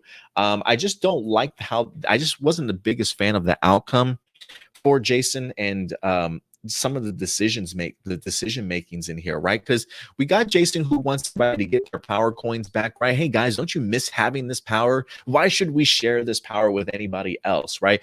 This is power that was given to us. This shouldn't belong to anybody else. Let's bring the Power Rangers back, guys, right? So his actions of taking back his power coins not only killed everybody, but it was super selfish, right? Like a very much a power move, if you will. Hart brings his attention like, hey, you're starting to sound like Drakkon, man. You're starting to sound like the man that put you away, driven to get this power back, if you will. So some elements kind of work there. But then the plan to be like, put all the power coins into the diffuser and give everybody sort of the Power Ranger abilities. Didn't we just talk about the idea of how putting your power coins in the diffuser, while yes, it does give everybody abilities, everybody's power set is much lower than what it would be if that power was concentrated on one person. Like we just had this conversation in issues 1 and 2, that the idea of spreading this power to other people probably isn't going to do the job in regards to giving everybody the power that they certainly need. I thought that was one of the reasons why the first attack failed, was because, yeah, we did have a bunch of sentries, but we still weren't powerful enough because we had to multiply our power amongst everybody. Yet all of a sudden in this issue, it becomes an idea. It becomes hey, let's give everybody this power. I thought we just did that. Maybe I was reading this issue wrong or not fully understanding it. I mean, yeah, they even do add in the Ranger Slayer's powers also, so maybe that's what gives them an advantage. But honestly, like that doesn't even last that long, and when it does go away, now we're fighting the Clipta in just our human forms, like a whole mob of people. Just like, why couldn't we have done that when we still had our powers, right? So it doesn't make any sense to me that you can't beat her twice with your powers, but without your powers, just a mob of people is enough to go ahead and overcome a Clipta. Felt like it's a really weak ending to me. And really not like just not that powerful oomph ending that I really wanted to see to the departure of Eclipta. And to make it even worse, this issue has like one of the worst cliffhangers I feel like we've gotten. Like it's literally just a one splash page of like a surprise Andros, which hey, that's cool that Andros is back, but are we really going to end the note of issue 3 out of 3 with the arrival of Dark Spectre and like that's it? There's not even a to be continued at the end. There's not even the end at the end. It's just a page. It's just a page. And that's it. That's it. Yeah. For a series that started off really well, I just really was not a fan of this issue at all, unfortunately. I don't know if they just forgot, like, oh, we have to wrap this up. We don't have a true ending, or what. Like maybe there's more to come. That's fine. But I just honestly thought that the execution of this was just really poorly handled for the end of it. Don't get me wrong. I definitely do want to remain in this world. I do love sort of the coinless universe, and I really want to see where it goes. I mean, you can't introduce Dark Spectre, right? And then just leave it at that. Like, Dark Spectre is now in this coinless universe. He's landed on the world. Andros is here. What's the next step? What's the next step? So I'm really hoping that we get some sort of ongoing series that really taps into it, whether it be a Ranger Slayer full on series. I'll take it. I'll take it. But one of my biggest other disappointments in this issue, I haven't minded Simone Ragazzoni, who's the artist in here. I have liked Anthony Birch's writing for the most part until I got to this issue. But Simone Ragazzoni, art-wise, if I had, like, out of all the Power Ranger artists that I've seen, probably not my favorite. But it's been doable. It's been doing pretty good for the first 2 issues. But I just was not a fan of the artwork for the new costumes that we wind up getting here for our new Power Ranger team in the Shattered. Like, when I got into this issue, look how beautiful this is. Like the detail, attention to detail, the colors and stuff. Like, granted, some people may not like these costumes, but the artwork, at least behind it, I was a really big fan of, man. So when I saw this image, I really enjoyed it. I really did. And then I got to see the actual reality of the team, of the artwork by Simone Ragazzoni themselves. And I don't even know if you guys can see this. This is not the team I was planning on getting. Finster's even in there. This looks like some X-Men team, or like some Marvel team or DC team. This doesn't even look like this is like a new X-Men or like Age of Apocalypse shit. Like who okayed these designs? Like, I just was not a fan of this stuff. Zach up here looking like the Falcon. I mean, Scorpion out here looking like Mockingbird with the digital wings and stuff. Like, it just, you got Jason with the pop collar looking like Elvis. Like, what is going on here? The goggles by Kimberly Hall. I don't know what's happening. I don't know what happened here. This was a disaster to me. I just was not a fan. I'm sorry, guys. I'm just not a fan. Like, what I saw, that is not this. That is not this. So yeah. So unfortunately, wasn't the biggest fan of this issue. I don't really like tear into things very much, but I was super disappointed. Like, considering the fact that I was such a big fan of the first two parts, I thought the story was great, the lore was great, and then you just got this interesting and confusing decision making on their part, going back to a plan that clearly was disastrous, showing up with these like Halloween costume pajama Power Ranger suits. I don't know what they came up with, but I just was not a fan of the design. The design in the actual presentation of the official was great, but when it translated into comic books, unfortunately, it just didn't work for me. I hope it worked for you guys, though. I do hope that it certainly worked for you guys. It just wasn't something that, unfortunately, was something that I was eager to really get into. But other than that, guys, at the end of the day, I want to know your thoughts. I do hope that they continue along with this coinless universe. We'll certainly see what happens. But definitely let me know your thoughts if you did get the opportunity to check out New Dawn issue number 3. And remember, the Sins of the Future review will be out in the middle of the week for you guys. So definitely look for that on Wednesday and get the opportunity to pick up the issue if you haven't done so yet. I also want to go ahead and move on to our next topic, which is going to be Power Rangers issue number 1. We do know that we have a brand new future to look forward to when it comes to Boom Studios comic books for Power Rangers. Beginning in November, we have Mighty Morphin issue number 1, followed very quickly by Power Rangers issue number 1 that we see here. They will be having, like, you get to see, like, in the cover art, there's like a half an image of Drakkon in like that lightning thing. If you go to the Mighty Morphin issue 1, it's the other side of Lord Drakkon and the lightning bolt. So you can actually put both the issues together and it'll be its own one image. I might buy 2 copies of each and maybe even look to like frame them side by side or whatever the case may be, just as far as like presentation goes. Because I love what I've seen when it comes to the art for both of these covers, honestly. But we do get ourselves our very first exclusive preview into issue number 1. Get the opportunity to see some of the issue pages also that were in fact revealed. Comicbookresources.com did do a preview for it also. It does say that under 2 weeks, November 11th is when it will be revealed. So November 11th is going to be the debut of Power Rangers issue number 1. It says the new Power Ranger series comes from writer Ryan Parrott and artist Francisco Mortarino. Oh, I like how I said that. It is one of the 2 new Power Rangers titles being launched by Boom, the other being Los Angeles-based publisher's new Mighty Morphin series. The two new series, 2 new teams, the era of the unlimited power begins here.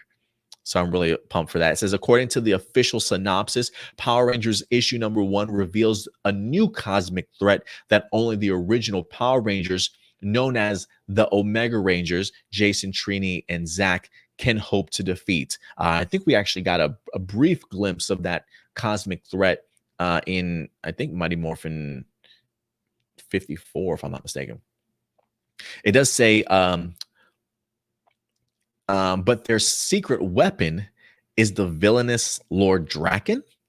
Zordon forbids the Omega Rangers from engaging Drakkon, so if they want to save the universe, then they'll have to go rogue and go up against the Mighty Morphin allies. In addition to 6 preview pages from Boom Studios, Power Rangers issue number 1, we also get a couple covers and variants and things like that. So I only highlighted the 4 pages, but I find that interesting that their secret weapon is the villainous Lord Drakkon, and it seems as though we're going to have a fight here between the Mighty Morphin Rangers and the Omega Rangers over Lord Drakkon. Like, for me, when I read this, to be honest with you guys, this almost eliminates completely the idea of Lord Drakkon being the Green Ranger in Mighty Morphin Power Rangers. Because we did see issue 55, I believe, was the reveal of Grace, activating her Green Ranger, if you will. There's been a big speculation and question as to who the Green Ranger is. I was under the impression that maybe if it's not Lord Drakkon, I've heard some of the rumors that maybe it's Matt, maybe it's somebody else. I personally don't think so. I even suggested the idea maybe that it's Psycho Green or whatever the case may be, but they have yet to reveal who is actually under that Green Ranger costume. So to kind of see that we've got the Mighty Morphin team and the Omega Ranger team having a fight over Lord Drakkon, I feel does that it makes me feel like that's confirmation that Lord Drakkon isn't that Green Ranger. But who knows? We'll see what happens. And I'm gonna be honest with you guys. Like I have seen the art style before also. I believe this was one of the artists for Go-Go Power Rangers, if I'm not mistaken. So kudos for them from jumping over from Go-Go Power Rangers to continuing their work here on Power Rangers. But I personally have never really been the biggest fan of this art style. But just looking at the preview pages alone, I don't know if the inker or the colorist has changed or anything like that. But for me, when I look at this art style, I actually like it a little bit better with whoever's doing the inking work and the color work also. It definitely makes like their suits and their characters just pop a little bit more. And maybe that's what was missing for me for this art style in previous work. But seeing this collaboration and combo for the creative team, maybe it'll give me a better appreciation for the art style going forward, because I was never really a big fan of it. I was always leaning very much towards like Mighty Morphin sort of art style by like Daniel Daniculo and Dan Moore and things like that. So was never really the big fan, but looking at these preview pages, I'm like, it's not bad. I really like the combination of the artwork and the style. So we'll see what happens. We'll see what happens. But November 11th, guys, Power Rangers issue number 1. Again, if you haven't been big into the comic books, this is a great opportunity right now for everybody to really dive in and sink their teeth into the Boom Studios, because they're doing some amazing work, and I really do feel as though they're helping shepherding in all these brand new fantastic ideas. I feel like that Power Rangers might be tapping into the future. So definitely go ahead and check them out. Again, November begins the ultimate power era when it comes to Power Rangers. So definitely go ahead and check it out. But I want to know your guys' thoughts. When it comes to all the Power Rangers stuff for Boom Studios, how excited are some of you guys in regards to all the stuff that we're going to be getting? I definitely want to go ahead and have you guys let me know your thoughts in regards to that. Let's see here.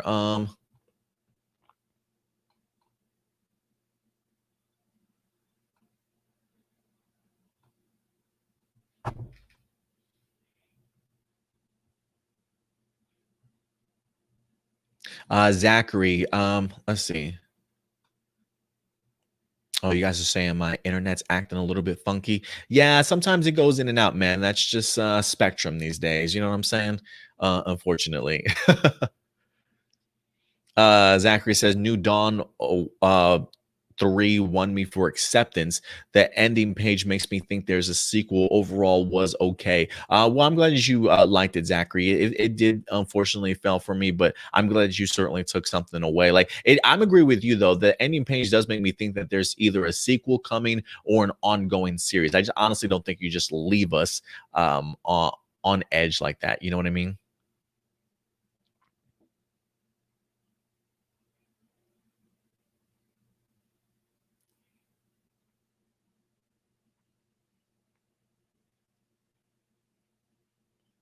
I thought I saw another comment here. Zachary, I always saw the coinless world is generally Power Rangers Age of Apocalypse. Yeah, I mean, it's funny when I was looking at the picture and I just threw out Age of Apocalypse when I said it, but yeah, I can see the connection there, Zachary, for sure. Fire Drake says, I want a PR reboot comic series. Yeah, these definitely aren't necessarily rebooting like from scratch, but they're definitely moving forward. Like, I feel like they've gotten into a ton of Mighty Morphin content. I think the series Power Rangers that's going to be focusing on Omega Rangers is really going to start opening up the universe a little bit more, maybe introducing us to other teams at some particular point in time. So keep a lookout. Keep a lookout. Usai says, glad to see they're not wasting the Omega Rangers. Not at all. Not at all. I definitely agree with you. Like, I wasn't sure if that was going to be, I don't want to say a one-off, but I wasn't sure if that was going to be, a storyline for Necessary Evil. And then once Necessary Evil wrapped up, those characters just went out into space, right? And we just never heard from them again, or whatever the case may be, similar to how they did for the television show, right? Like once they left for the peace conference, we never saw them again until until Zeo at least.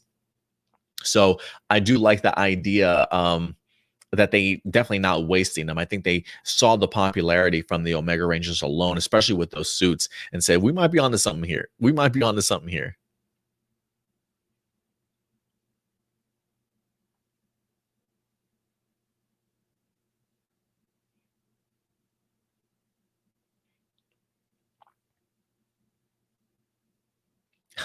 Zachary says, "Give me the new comics. Mighty Morphin is X-Men, Power Rangers is X-Force." Yeah, they might be on like those really secretive, operative, like dangerous missions. Fighting off against those space entities, if you will, in Power Rangers. So, great comparison, Zachary, for sure. All right, I think I'm going to go ahead and jump into our next couple of topics here, guys. Because we got two more topics, if I'm not mistaken. Let me just double check that. Like two to three. But we're moving on from our comic book stuff, and we're gonna get into some movie talk for this upcoming Power Rangers expanded universe that we have going on right now.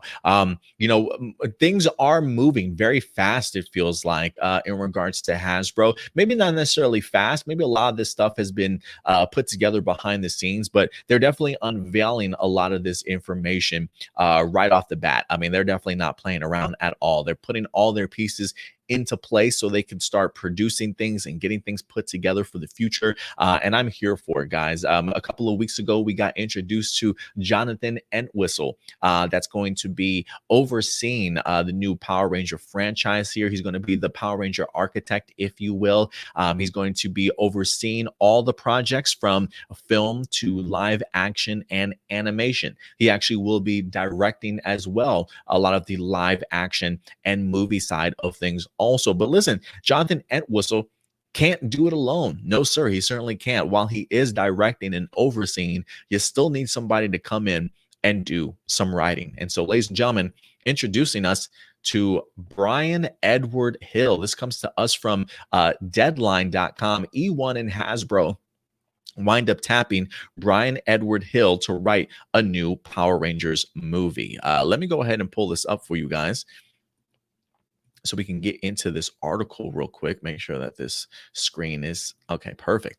So let's go. It says exclusive. E1 and Hasbro have closed the deal to bring on Bryan Edward Hill to write the Power Rangers feature film adaptation from director Jonathan Entwistle. E1 will develop and produce the project. E1 and Hasbro recently announced that Entwistle will shepherd a new Power Ranger film and television adaptations. Power Rangers is an American entertainment and merchandising franchise built around live action superheroes. It says Hill, Bryan Edward Hill, is a prolific African-American creator working in film, television, and comics. He recently adapted Black for Studio 8 and Warner Brothers. He also penned Revenge of Magic for Stampede and a rewrite of I Am Yours for Paramount. In television, he is currently a co-producer on the DC series Titans.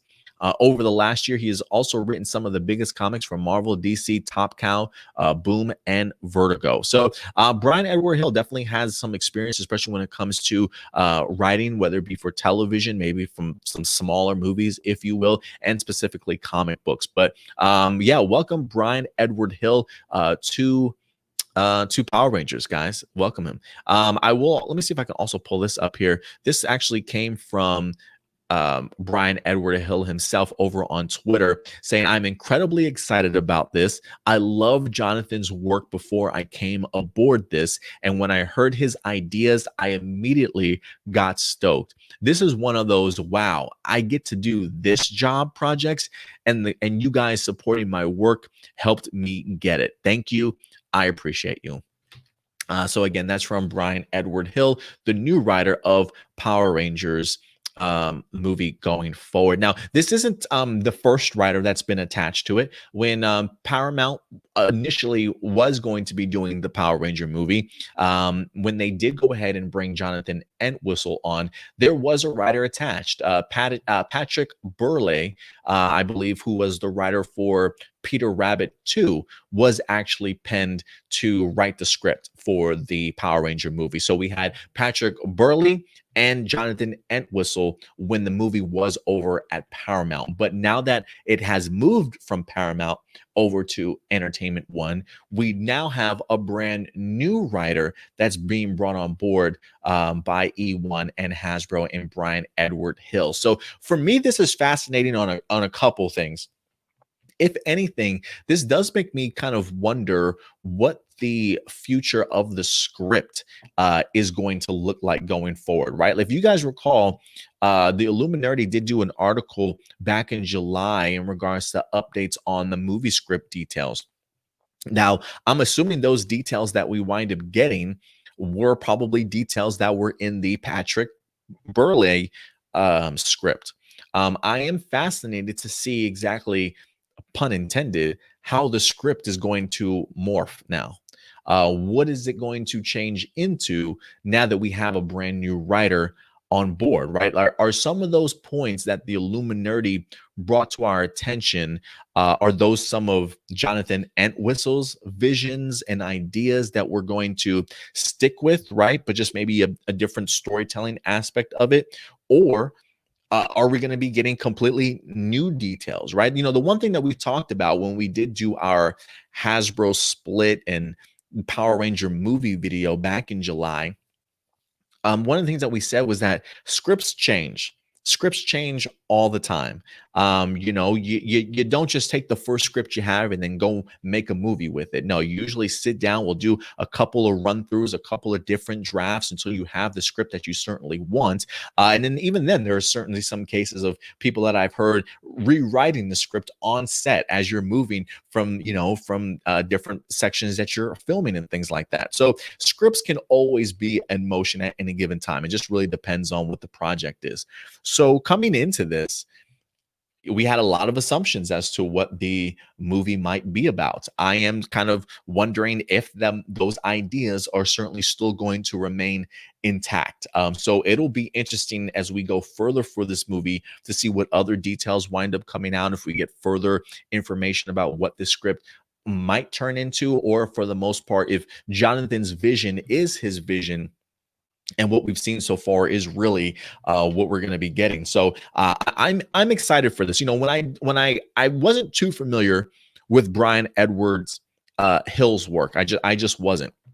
But what I did decide to do this past week is I wanted to go through some of his stuff. So if you go over to his IMDb page, it does show that he has written for several different television series. I tried to find some of his more current stuff. So he was a writer and a staff writer for Ash versus the Evil Dead, which I believe is a show that comes on Stars. It's got Bruce Campbell in it. If you guys have seen the movie Evil Dead, you know exactly what type of horror elements are certainly in that movie. The dialogue, the shenanigans that take place in there, right? You have to have a very open-minded sort of personality, I feel like, to write Ash versus the Evil Dead, because it definitely feels like it's certainly a fun show to certainly watch, but there are some really great elements of humor and just a horror in there for sure.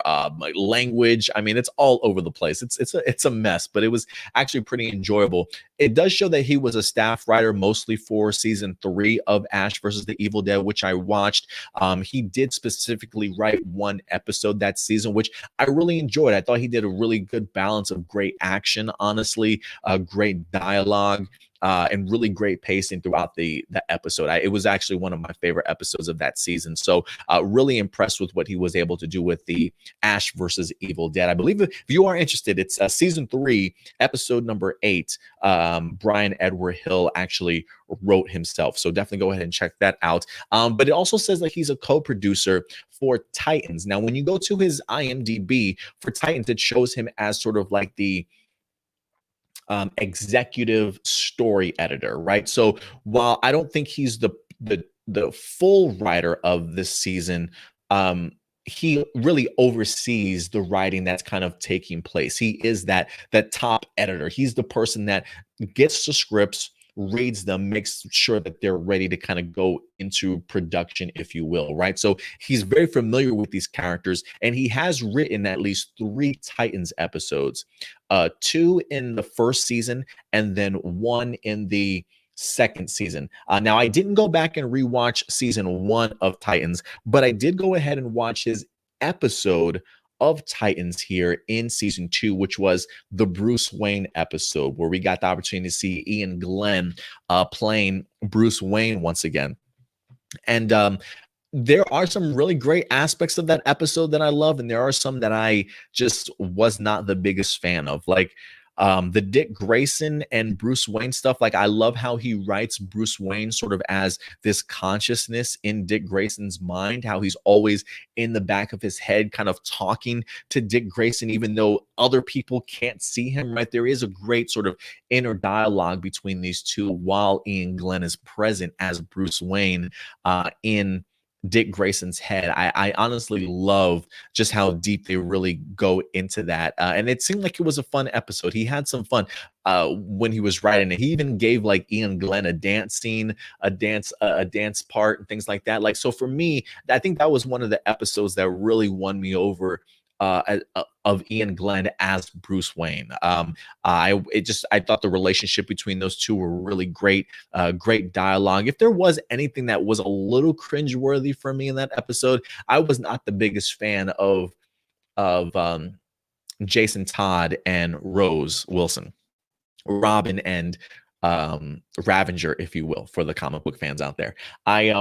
Which kind of worries me because there are some, like, they're teenagers, right? So it's like I don't necessarily think, maybe it was the performances. I'm not quite sure, but like, I just know Jason Todd was going through some shit in this issue. He had literally just survived death barely, right? Somebody barely saved him. So he is really going through a ton of like traumatic experiences in this episode, really not being himself. So to kind of see what Bryan Hill does with this character, I wasn't the biggest fan of his interaction with Ravenger.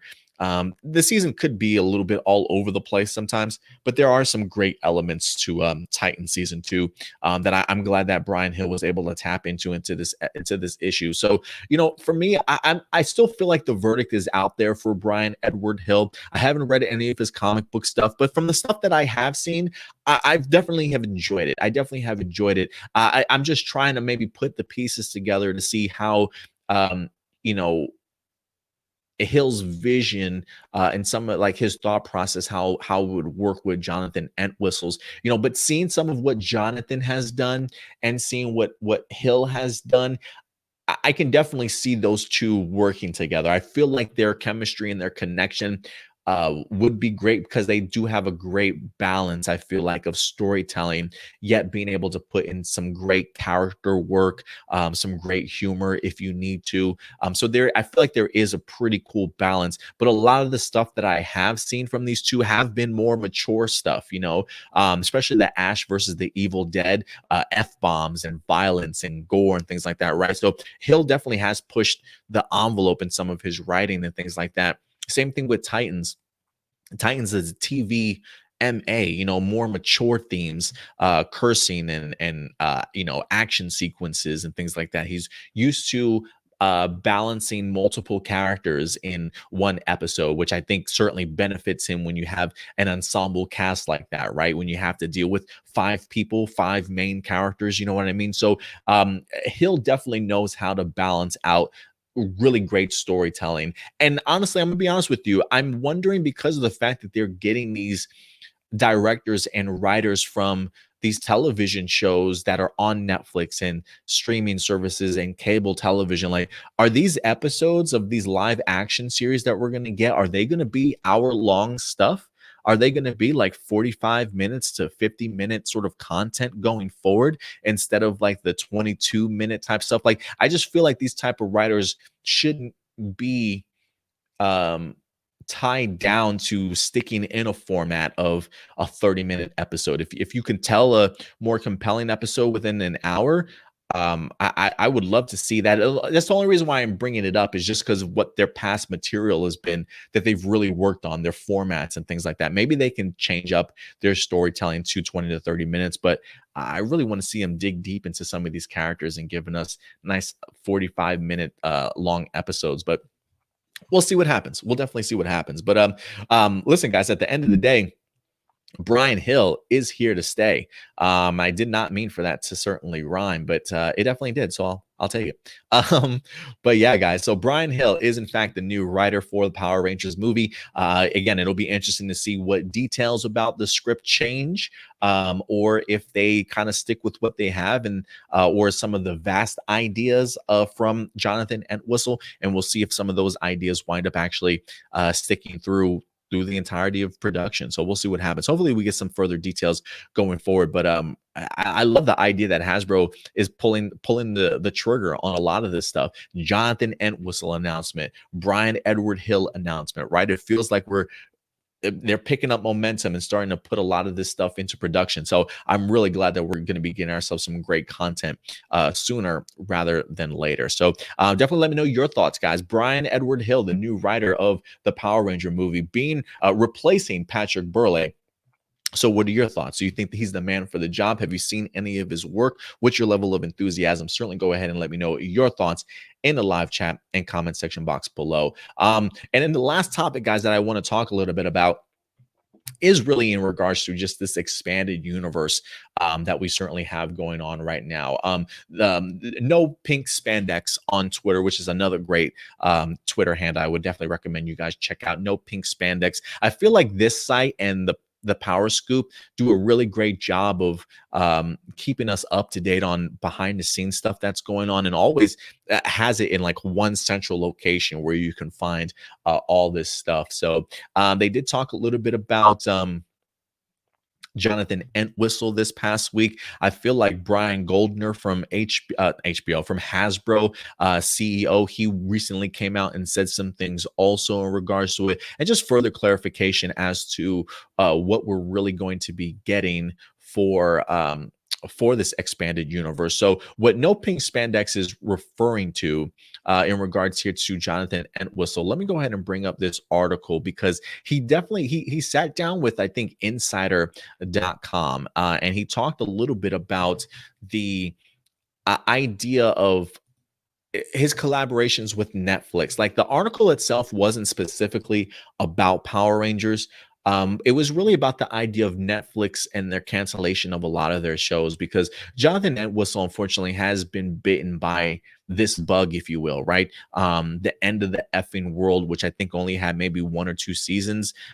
He also did the Netflix series I'm Not Okay With This, which we did do a review for the channel. It is up on our YouTube page if you want to check it out. That show wound up getting canceled after a year. So, Jonathan Entwistle just talked a little bit about how there is a true frustration when it comes to Netflix content creators, because a lot of their shows are being canceled. And Netflix isn't really being open about why they're canceling these shows, right? About not being open about the viewership and things like that. That Netflix creates like 20 original shows a week, it feels like, right? And some of these shows just aren't picked up again. So you're in the process of getting, all these fans and viewers sort of emotionally attached to these shows, just to kind of rip them away, if you will, from people. So I definitely, trust me, there are definitely a few Netflix shows that I was super eager to certainly watch or continue to watch, and aren't there anymore, unfortunately. And so Jonathan Entwistle definitely had to experience this himself. But he talked a little bit about Power Rangers. Somehow did get brought up in this conversation. Let me see if I can go ahead and pull up the question that they asked him. So hold on, let me see here. It says, from the fandom standpoint, part of what my piece was trying to, and this is the interviewer, he says, from the fandom standpoint, part of what my piece was trying to get to was how there's an emotional cost to these cancellations. It might not be a financial cost to Netflix yet, because of all we can see. It's not like people were mass canceling their Netflix subscriptions, but I think it's a longer term effect of how people aren't going to feel as emotionally invested when logging into Netflix and seeing 20 new original shows that month that they might have to pick through. And this is what Jonathan says. He says, it's interesting because I'm now running the new Power Rangers reboot universe from scratch. So right now I'm mapping out a whole new world of movies and television and animation. I'm very acutely aware of the fandom versus delivering what people expect while still doing something cool and new, but without reinventing the wheel. So these conversations are definitely fascinating from the sense of building fandoms and then destroying them sort of as it pleases. And I guess that's the idea, right? Building fandoms up for these brand new shows and then just immediately sort of destroying them as they please. But I do find it fascinating here that he says that he's Power Ranger reboot universe sort of from scratch, from the ground up. And I don't think that means like, hey, he's retconning and then he's just going to completely like everything that came before this is non-existent. No, I just think he's just maybe coming at it from a different point of view. Like if you had to just tell a brand new reboot universe story, it is sort of like how do you kick this all off, right? You are kind of having to start from the beginning, if you will. At least I'm really hoping, at least I'm really hoping that that's what he means. Like, I'm really hoping that this isn't a case of like we somehow restart this all over again. Like, there's a difference between coming back and doing like I do think that there is a difference between bringing in a new set of characters, bringing them back to the past, and having them pick up the Mighty Morphin Power Ranger mantle that was certainly set there before them, right? Like there's that, and then there's just giving us a MMPR movie where there's like no connection, brand new characters, they still get the costume. So like there's no connections to the past. But from everything that I have seen so far, it feels like the movie wise from things that I have read in the past, that it's supposed to be in like TV continuity, if you will. But who knows? I mean, who knows? Again, we just talked about the idea that there's a brand new writer on board.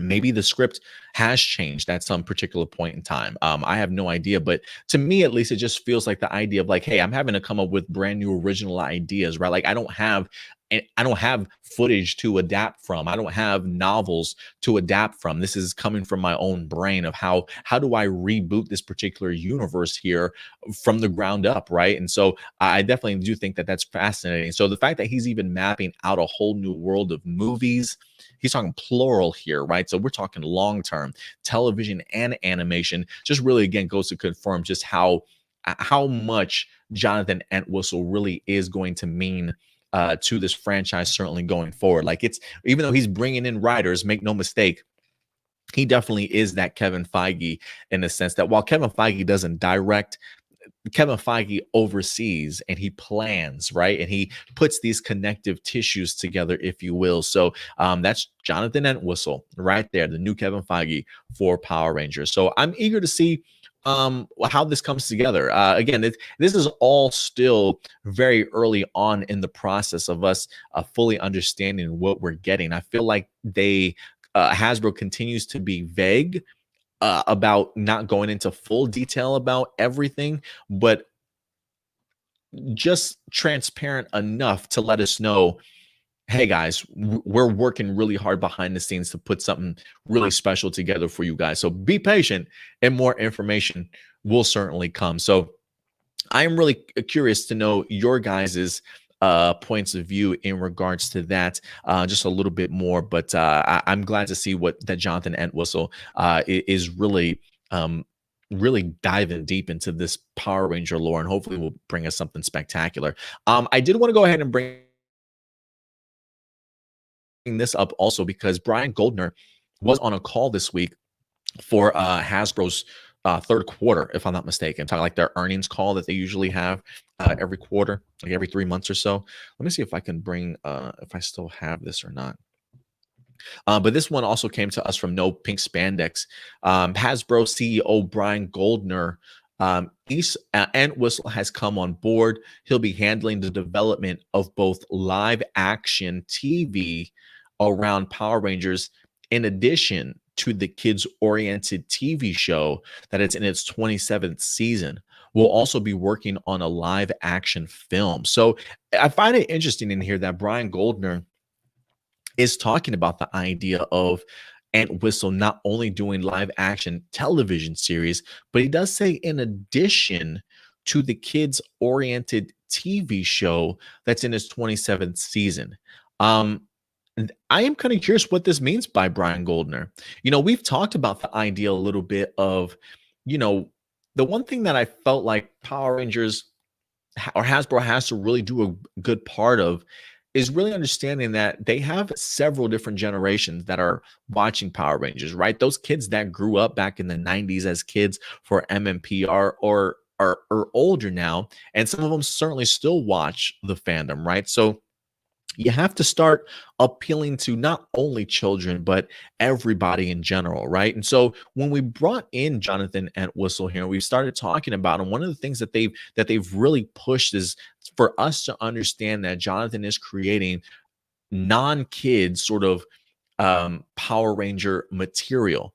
And I guess that probably leaves the idea of, would Hasbro completely ditch the idea of doing anything sort of kid related, right? Like one of the things that we threw out there was maybe if they wanted to make the animation sort of on those on that side, right? Like because people have asked what happens with the current production crew like Simon Bennett and those particular, Chip Lynn and those particular writers and things like that. I was kind of under the impression and just assumption and speculation here, the idea that maybe Simon Bennett would stay on board to do something else. Maybe the writers and somebody else would go on to like the animation side of things, right? If we have non-kid stuff, maybe make the animation the kids side of things, and we attach Simon Bennett and the writers to those particular projects, right? But the idea here that Bryan Goldner has thrown out, this is the first time that we're ever hearing of this. The idea that Entwistle not only is doing television and movies, but also now, in addition to kids side of things, I'm wondering if this is misspeak on his part. Like when he says in addition, like, does he mean he's working on that as well as that, or is he working with that alongside the idea of there still being a Power Ranger kid friendly show? So I'm kind of curious as to what he means by this, right? Like, does he just mean like it's in addition to what we already have now, what we have coming? I really don't know what Bryan Goldner is referring to here. So I'm wondering if this is a mishap of words or if he really did mean what he said, because his implication is Entwistle is doing a live action non-kid show. He's also doing animation. He's also doing the movie, and he's also doing the kid side of things for the show. And something feels off with that. Something just feels really off with that. Um, so I don't know. I don't know. I don't think that you completely take away all the kid all the kid material. You definitely need kid material in there somewhere, right? So maybe there is a chance that Power Rangers as we know it continues to go on. Maybe, like, I feel like you can still do that without the Super Sentai footage, right? Because nobody has ever said that the Power Rangers show was ending. If they did say anything, it was the idea that there could be a potential Hasbro and Toei split due to the fact that they may be no longer utilizing Super Sentai footage, right? So I still feel like you could utilize a kid show, but if you're not going to use Super Sentai, I mean, my goodness, you know, that's just extra money you got to pay towards Zord battles and things like that. Like if you're not going to use if you're not going to use Super Sentai footage, I don't see the point in, man, I was going to say, if you're not using Super Sentai footage, I don't see the point in continuing along with that particular version of the show. I feel like you could still do it, but feel like there's something off with this comment, guys, and I just can't put my finger on it. But I would definitely like further clarification. I truly would, because now I feel like there's 4 projects that Hasbro is working on: non-kid live action, kid live action, animation, and movies. And I feel like there's something off about that. I feel like there's a lost in translation somewhere in regards to this quote. We'll see what happens, guys. We'll see what happens. If anything, this does if anything, really brings in the question further, like what direction are they certainly going? Because this is the first time that Bryan Goldner has ever referenced it that way. You know what I mean? I feel like after everything that we've been seeing, they've really done their best to separate what Jonathan Entwistle is doing along with the kids side of things for Power Rangers, right? So I'm wondering if this is just misspeak by Bryan Goldner and trying to get his particular point across. Because so I'm going to go to, this is from seekingalpha.com, guys. This is the actual transcript itself from the third quarter event, the third quarter phone call that they just had.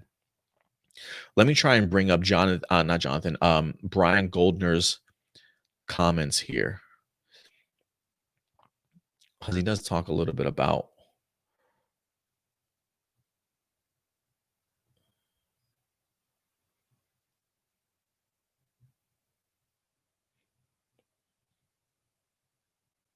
Come on, I just had it, dude.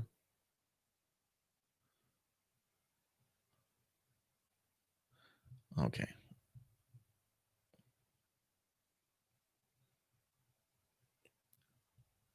All right. So he says, here we go.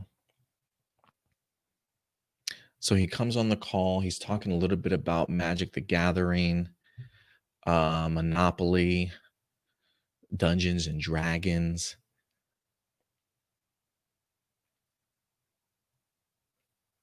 Damn it, where is it? I was literally just, oh, he says, we recently announced that producer and director Jonathan Entwistle has come on board to shepherd new film and television adaptations of Power Rangers. E1 will develop and produce the projects with Entwistle set to direct. That's what he says initially. We recently announced that producer and director Jonathan Entwistle has come on board to shepherd new film and television adaptations of Power Rangers. E1 will develop and produce the projects for Entwistle set to direct. So it's interesting that he didn't mention that in that comment, right? But then later on, when they go on to start asking him questions, that's where he winds up bringing it up again, where he winds up leaving that comment that we saw.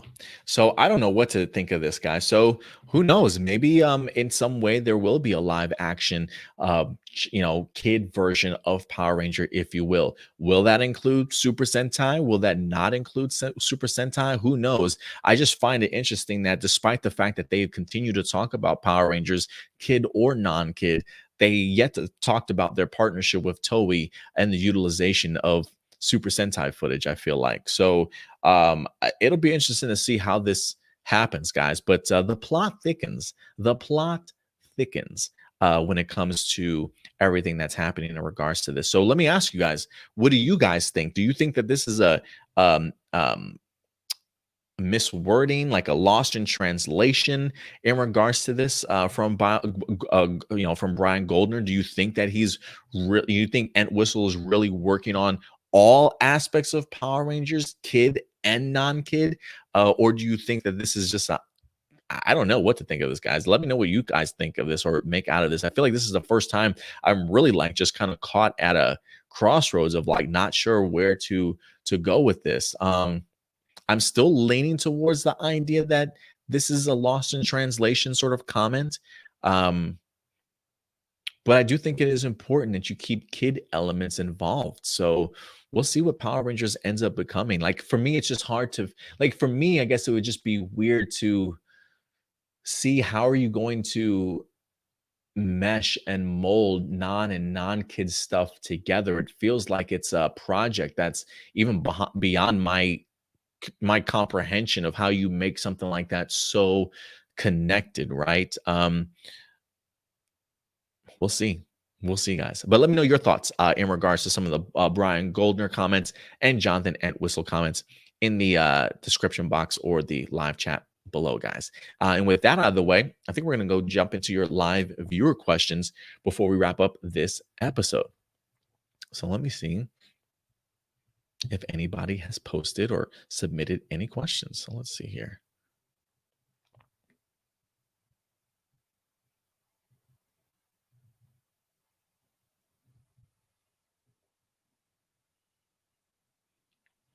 Oh, let's see here. Jessica Fryman, what would you like to see during the rest of Beast Morphers? And why did we not see Riley and Shelby out of their suits during the Dino crossover? They were not brought back. That's why we didn't see either of them in their suits, but they were brought back to do ADR work. So to do record their lines and things like that. What would I like to see during the rest of Beast Morphers? Now that we talked a little bit about Roxy, more Roxy, I want to see her have a significant role certainly going forward. I think that would be great. So yeah, definitely give me some more Roxy for sure. I still would want to see more human Roxy also with her and Ravi also. I think that would be great. Heck, give me Zoe's brother up in here if you can. I don't even know where they would go the remainder of this season, honestly. I kind of want to see Scrozzle survive somehow. I really do enjoy Campbell Cooley's Scrozzle. So I really would love to see him come back, honestly, as well. You also say, hey, Adam, would you like to see a new team up of SPD or Time Force Rangers one day? And would you like a Dino Fury Beast Morpher team up next year? Yes, I would. I do want to see this cast return. I've said it a few times when it comes to this cast for Beast Morphers. I've always been impressed with them. It's been a long time since I found a cast that I really want to like grow up with, if you will, right? Like keep on board for like 4 or 5 seasons to see how they develop into Rangers going forward.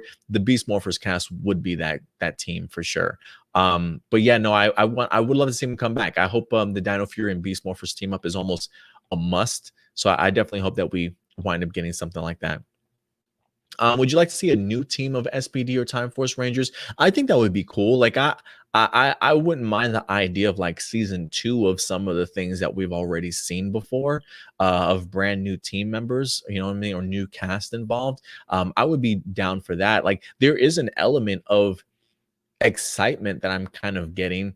Again, this is me just assuming, but there is a level of excitement that I'm getting from thinking of a new cast of characters, maybe taking up the mantle of MMPR. Like that concept alone of having the Mighty Morphin Power Rangers team back, but a new team under the helmet and stuff, that these powers were kind of passed down or the torch was passed.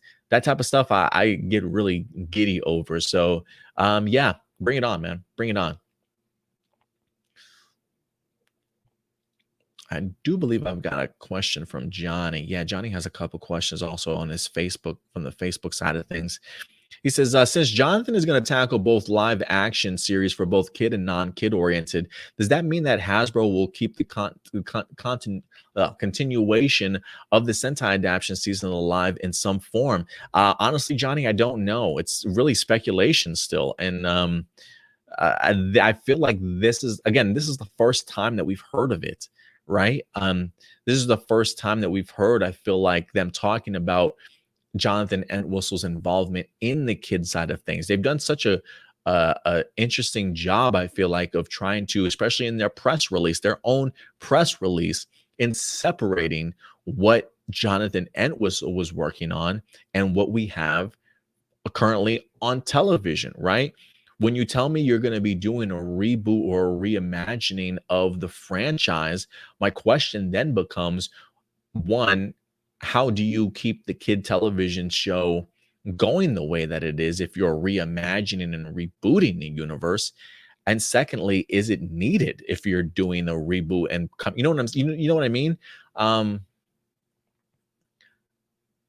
I have said the idea before that you can have multiple live action series on television. It's not out of the realm of possibility. It just really makes me wonder where this is coming from, because it feels like everything that they've told us is not that. You know what I mean? So I'm wondering if it was something that was lost in translation. Maybe it was a misspoke. Maybe you know what I'm saying? Like maybe Bryan said something that was taken the wrong way, because it says in addition to the kids thing. So in addition, does it mean he's picking that up along, like with it, or just alongside it? Like he's going to do that also, or that's just going to be continuing along without him? I don't know. I don't know what he was referring to. So I'm still leaning towards the idea that he's really just going to be doing the non-kid stuff.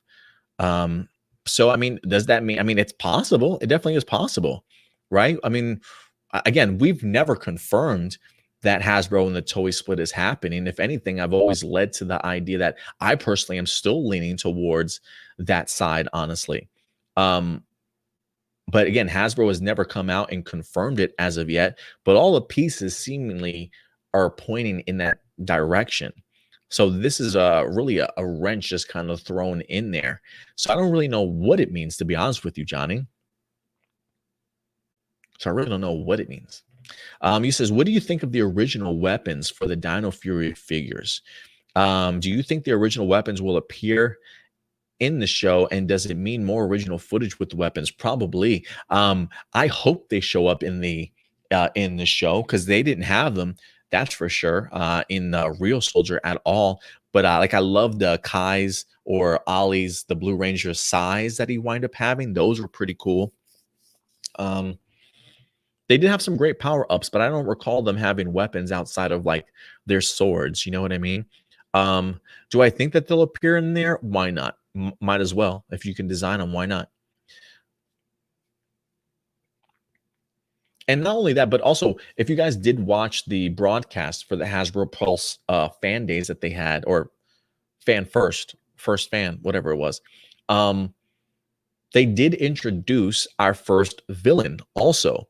They are, in fact, adapting Tank Joe from Real Soldier and changing him to Boom Tower. So they've given him a brand new name in Boom Tower. He looks great. I've always dug the design of Tank Joe, honestly, or Boom Tower, I should say.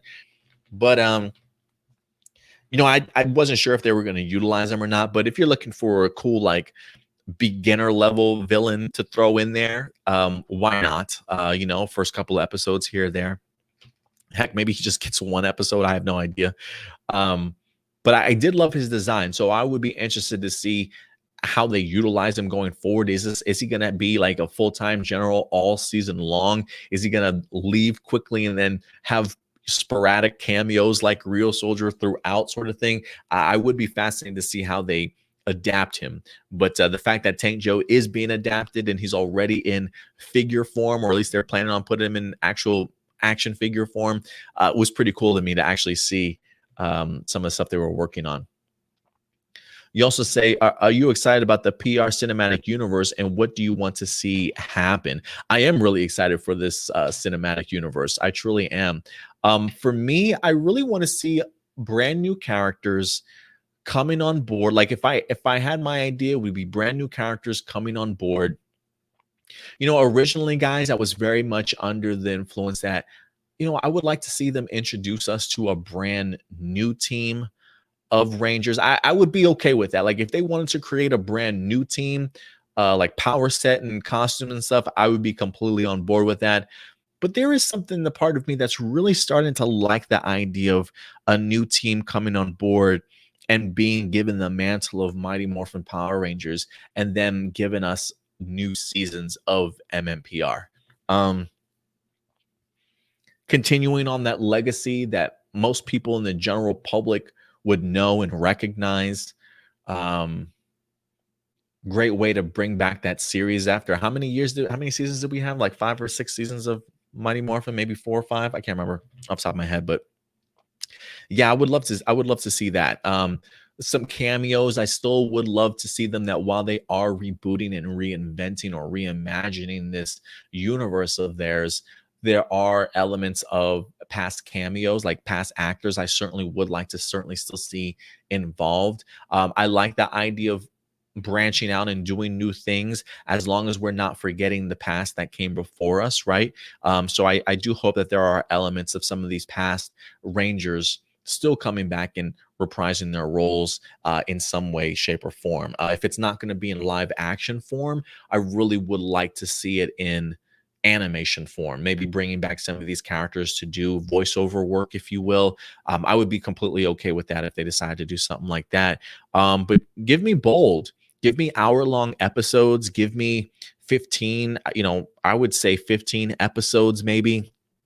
And just tell a story. Like, I really want to see a dynamic change to Power Rangers. We talked, me and Stuart talked about this a little bit, that I'm kind of under the belief that we're not going to get like our villains of the week, right?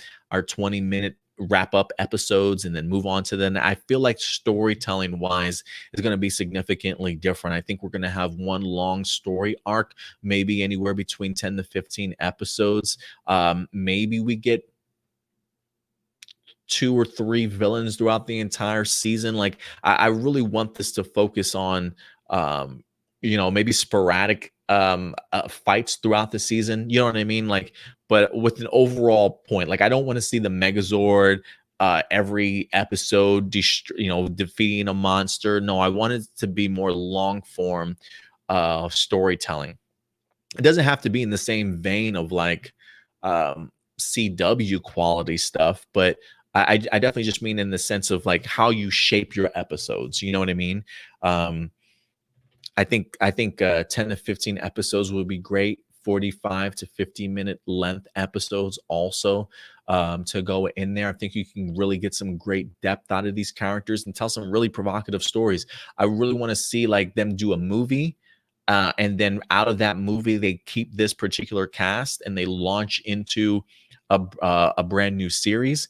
Give us like 2 or 3 series out of them, and then create another film and just continue to rework whatever connection pieces that you need to with the live action television series, the movie, and the animation, which is another reason why, like, when I think about the idea of Entwistle also taking on the non-kids stuff, like I just don't see how that fits along with what he's doing now. But again, we don't know what he's doing, right? This is just based off all of my own assumptions. So we'll see what happens. But yeah, that's kind of like what I really would like to see. I wouldn't mind seeing brand new characters, brand new monsters, brand new for other Power Ranger teams that he wants to go ahead and create outside of MMPR. I would be completely on board with that. But I want them to have some fun, whether it be mixing in animation and live action. Have some fun with it, right? Like you've got some great stories that are being created by Boom Studios.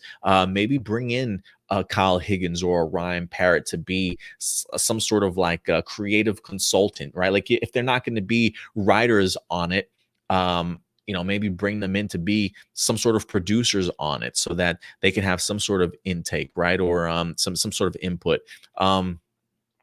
But I do think that this is a vast opportunity to make some really great connective tissue stuff, especially with just the lore that we have for Power Rangers. So I'm not expecting it to be a complete reboot, a start over button at all. I just think it's going to be a neat packaging of all the legacy stuff that came before it, while Jonathan Entwistle really takes us into the future of presenting us with a completely different way of looking at Power Rangers and interacting with this fandom in general when it comes to the bigger general public. Like I really want to see how much of an impact it's really going to leave on everybody. So we'll see, man. I keep my fingers crossed for Jonathan Entwistle. I mean, I know we come on here and we talk a little bit about Hasbro and Toei split. And, I don't know if people look at me like this enemy of Power Rangers. Like, how can you be a Power Ranger fan and you don't want to see any more Super Sentai footage sort of thing? Like, no, I just have my own definitions of like what I would like to see Power Rangers turn into, right? Everybody has their own visions of what they would like the franchise to go on to become. It doesn't mean that I don't love Tokusatsu or Super Sentai. Like, I love that stuff, right? Like we've talked about the idea that there are going to be aspects of Power Rangers that I would miss if Hasbro and Toei were in fact to split, right? Like there is something enjoyable about wondering what the next adaptation is going to be, right? How are these pieces going to connect and fit, right? There's just so much lore connected to these two franchises with Super Sentai and Power Rangers. So, when you hear about the idea of reimagining and rebooting, to me, that's just exciting because as a fan, I want to see it grow bigger, right? Like, I think us fans, because we're so tight in this bubble, we look at Power Rangers and we just think it's successful, isn't it? Right? It's been around 27 years. It's successful, right? To a certain extent, yeah. To a certain extent, yeah. I don't think you have a certain level of a success and stick around for 27 years. You know what I mean? Maybe they're still surviving off of the fumes of MMPR 20 plus years ago, right? We have seen viewership continuing to dwindle and dwindle and dwindle and dwindle over the years. I don't know what the toy sales are like because I'm not, it's just not my world that I dive into. I don't know how successful the stuff is, but I think as some people in the fandom don't like change. A lot of people certainly don't like change, but sometimes I think we look at our fandom and think it's the biggest thing in the world. Everybody probably knows about it, right? And that's just not the case. It can still be successful, but it still could have a ton of untapped potential, if you will. And so there is a part of me that feels like you can't get to that untapped potential connected to Toei, or at least connected as much as they are. But again, that's just my particular mindset. It doesn't mean I don't like Toei. It just simply means that I want to see Power Rangers go past what it is, because to me, at least, it has felt stagnant. And I really would love to see more mainstream eyes on it to take this still somewhat successful franchise and take it up a notch. You know what I'm saying? And sometimes that's a hit, sometimes it's a miss, right? But I give Hasbro props for trying new things, for trying things that Saban would never dare to certainly try, right? So I'm glad that they're certainly working on that. What that turns out to be, who knows? For the longest time, we very much have had this mindset that we're getting some non-kid material from Jonathan Entwistle, and now Bryan Goldner throws in this wrench.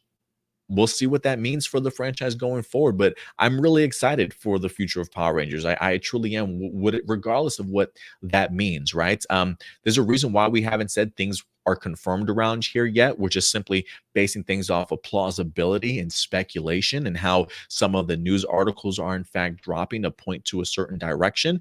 But anything is certainly possible. Never say never is what the year 2020 has certainly taught me, to be quite honest with you. And again, we won't confirm anything until Hasbro certainly comes out and talks about it themselves.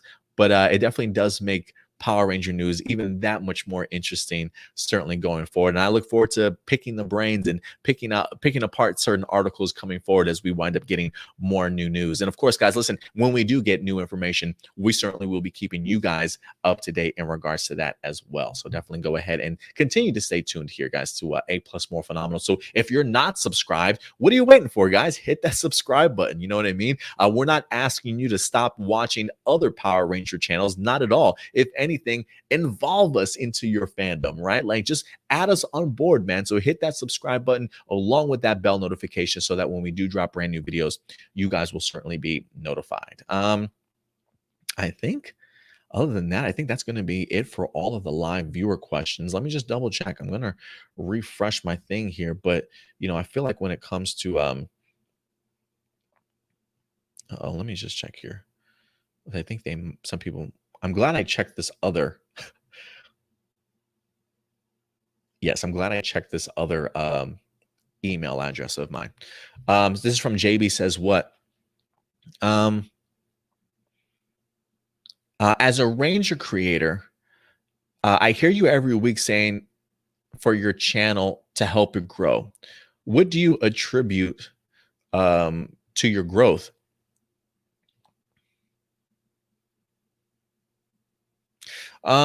What do I attribute to my growth? All my growth really comes from you guys, to be honest with you. And maybe some of the measly marketing work that I do.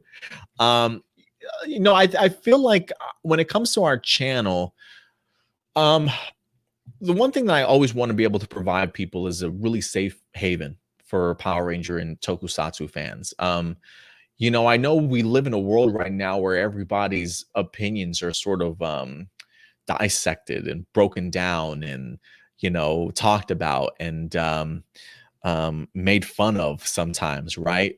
Sometimes people don't like putting their opinions out there. I never say my opinion is God level or anything like that, right? I mean, but we try and do our best to give solid, thorough, well thought out opinions and answers to certain things. The one thing I always say here is that it's not just my A plus opinions. I want to know your guys's also. And so I want to be able to give people a place where in the live chat, they can discuss topics, whether it be amongst themselves, whether it be along with me. But the one thing that I will always say is that I want these people to be able to feel safe. I think there is a something inherently important about knowing that wherever you give your opinions at, regardless if we agree or disagree, that I'm always going to respect you, and I'm always going to respect your opinion, right? I'm never purposefully going to try and put you down for the way that you feel about something, or how you felt about a certain episode or a movie or whatever the case may be. I try and do my part to have healthy debate with you guys, give some pushback for sure, but I never want to make somebody feel stupid or unimportant or like their opinion doesn't matter. And so I feel like what has helped towards this growth, outside of maybe just the well thought out content and thoughts that we try and provide here, but also the idea of this being a safe place that you can come and give your opinions, and hopefully everybody will certainly be respectful of one another, because I don't put up with that type of stuff. I'm not a fan of bullies. I'm not a fan of trying to put people down. I will quickly block you if I feel like you're harming myself or other people in the chat. Like I just have no no limit for that at all. So I just want to be able to provide people with a really fun home, great content to talk about, some laughter, some great times, you know what I mean? But make no mistake, what the reason why we grow is because of you guys, by liking our videos, hitting those thumbs up, right, sharing our videos on Twitter, on YouTube, Facebook, whatever the case may be. If you like our content, you want to see it grow, feel free to share it. But make no mistake, because you guys share things and because you guys like things, that allows other people to recognize our work, that allows YouTube to certainly recognize our work. So I think also the growth for this channel, because of the fact that we already had A+ opinions, while I do feel as though this channel is getting out into some new faces that haven't seen my face on YouTube before, I feel like the fact that I've had 8 years of experience on YouTube, that I've already had like these overlays and the production and things like that, a little bit better than most, I feel like, or some other channels, if that's the case. Maybe that kind of piques some people's interest. But make no mistake, I definitely want to continue. Like, there's a reason why I'm going to start rolling out a Patreon. There's a reason why I wouldn't mind people starting to submit. I don't even know if this channel is eligible for super chats yet or not, right? I want to be able to become my own boss at some particular point in time. I want to be able to get better equipment, better video camera, better lighting, right? So your guys' support definitely does that. And so if you want to send in super chats, if I'm even available, like at any particular point in time, if you want to attribute to the development and the growth of this channel anymore, show your support, guys. Super chats, join my Patreon when it winds up becoming available, right? So that we can continue to make the show look as top notch as it does outside of the internet connection from time to time. You know what I mean? Heck, Nate, what you provide and donate to the channel would probably help me even get better internet connection. You know what I'm saying? Like, so just little things like that certainly go a long way, because one day, guys, I do want to be my own boss. I work an 8 to 5 job every day, or 9 to 6 job Monday through Friday.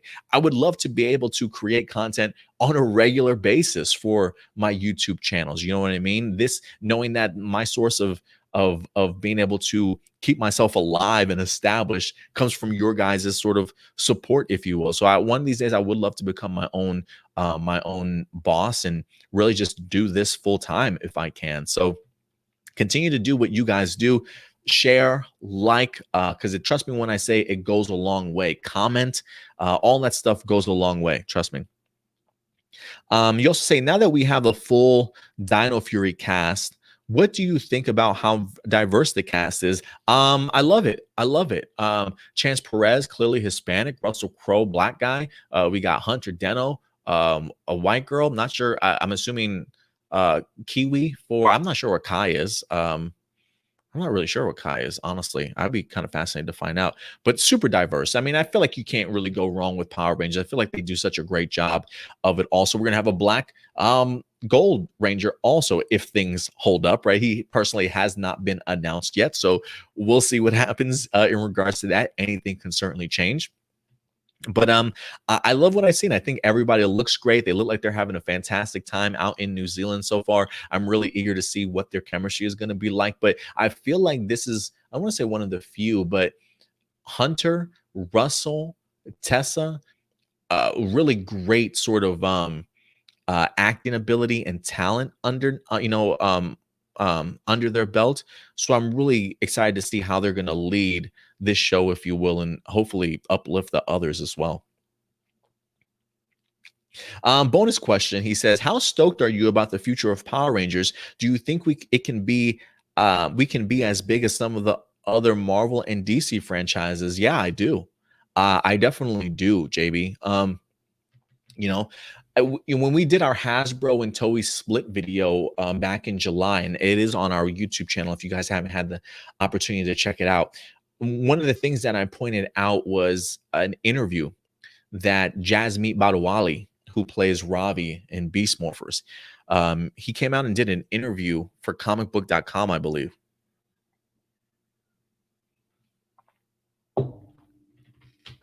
And one of the things that even he talked about was the idea of how he can see Power Rangers being bigger than what it is, how he would love to see it on the level of that of Marvel and DC level stuff. They have the potential, man. They have the potential.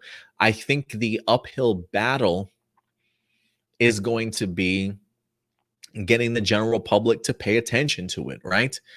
Um, that's the only way you're going to get to those levels of Marvel and DC is to be mainstream again.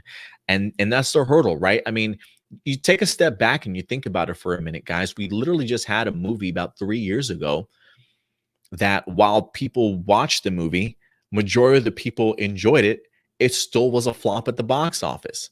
It still didn't make any money. Yet 3 years later, 4 years later, we're supposed to expect the general public to forget about that movie and then want to come out and see a brand new Power Ranger movie that's not connected to what they just saw 3 years ago, that didn't make any money 3 years ago, right? So that's an uphill battle. If people didn't go and see that movie, why should they have reason to see this movie, right? So there is an uphill battle. But I think in order to get to that place where Marvel and DC is, you have to make this appealing to the mainstream and to the general public. And so when they say Hasbro really loves its MMPR or it might want to go back to that, I get it. Because if you ask me, it makes a ton of sense. It makes a ton of sense. Not that the 2017 didn't go back to MMPR, right? But maybe adding some new elements instead of visiting Jason, Tommy, Zach, Kimberly, Trini, right? Like maybe bringing in new fresh blood and familiar actors that people might be familiar with, right? I mean, who knows? Who knows? Do I think it can get there? I do. I think, will it be overnight? No, it will not be overnight. But I just think they have a huge lore, a huge history. Boom Studios has just opened up the idea of dimensions. They've dabbled that recently a little bit more in live action form for the television series. So I do think that there's a potential there for putting together something great. You just got to get the right people and the right momentum to certainly to get to that level. But do I think it can? Yeah, I definitely do think it can. But I'm excited for it. I'm still worried, guys. I'm still curious if I do have, like, to be perfectly honest with you, I am still, the move of from Paramount to E1 for this movie does make me a little bit worried. I'm still trying to figure out how big of a film this is going to be. Are we going to get ourselves a full-fledged movie with a theatrical release, or are we talking about a movie that's going to be a Netflix original type of movie, right? Is this coming directly to streaming services these days? I hope people are writing down these things I'm saying, because when they start coming to fruition and it actually happens, I want people to come back to this video and be like, you know what, Adam did talk about this a while back. Because I'm getting this feeling that this is going to a streaming service. Not that there's anything wrong with that, because they still are able to put together some great quality. But I have a feeling that this is maybe, we'll see what happens when it comes to the movie side of things. Like when it comes to just movies reopening, are we going to get back into the movie theaters? If movie theaters definitely open back up, fluidly by starting next year, then maybe there's some hope that this movie does get a theatrical release. But don't be surprised if it's a straight to streaming movie. So yeah, just wanted to say that. But anyway, guys, I think that's gonna do it for all the questions. I will check my let me just check A Plus More Phenomenal one more time. I am updating it, so I didn't see it update. So let me just make sure.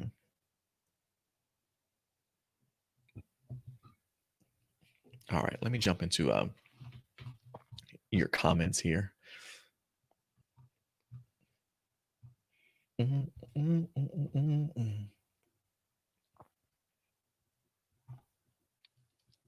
Yusai, he says, honestly, comic wise, I feel like the stories can be told that can be told are limitless. They have too much source material to work with, and we're still in the same main team. I truly wonder when we will get a new main team of Rangers like the Galaxy Rangers. Yeah, I'm waiting for that too. I'm waiting for an actual brand new team like that. It's one of the reasons why when it comes to the movies, I wouldn't be mad if they just completely created a brand new team, but I am leaning towards the idea of them giving us a new MMPR team going forward.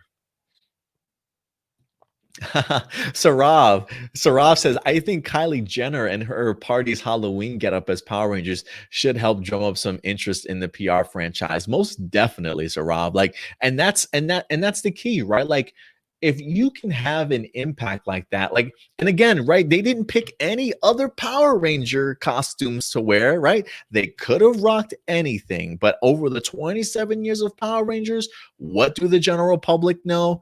MMPR costumes, right? Kylie Jenner rocking Mighty Morphin Power Rangers, the most recognizable costume that's certainly out there. So it makes perfect sense as to why she would. But if you're bringing Kylie Jenner out and her friends rocking PR, you better believe there's going to be some attention to PR. Like I wouldn't be surprised if Power Rangers had a little bit of a hit in their search results over the past couple days since that picture wind up dropping.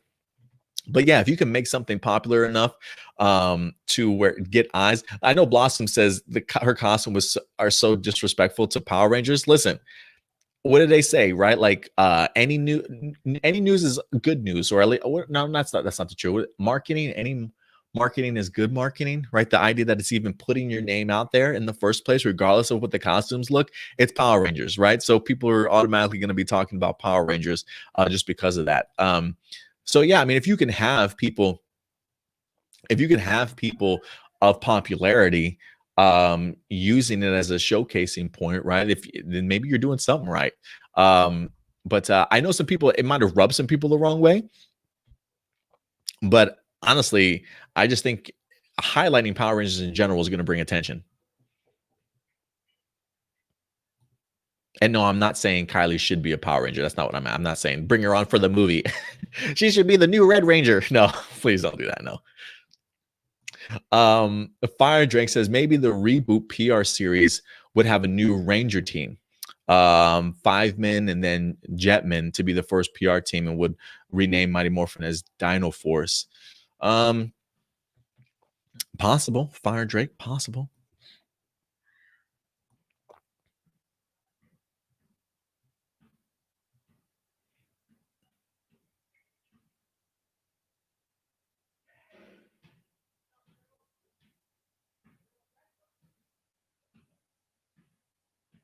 Yeah. So, and I'm right there with you. You say he says I get the Kylie comment against. Again, it's not about her being a part of the series. It's about notoriety. Her brand is currently more popular than Power Rangers. With that being said, if she's repping the series in any fashion, it will get more people to take note of it. However, fans really forget that this is a business. I'm sorry, but any publicly for the series helps you out. So I suggest you guys stop acting like the series is above any help. It's not. Yeah, any help is great, right?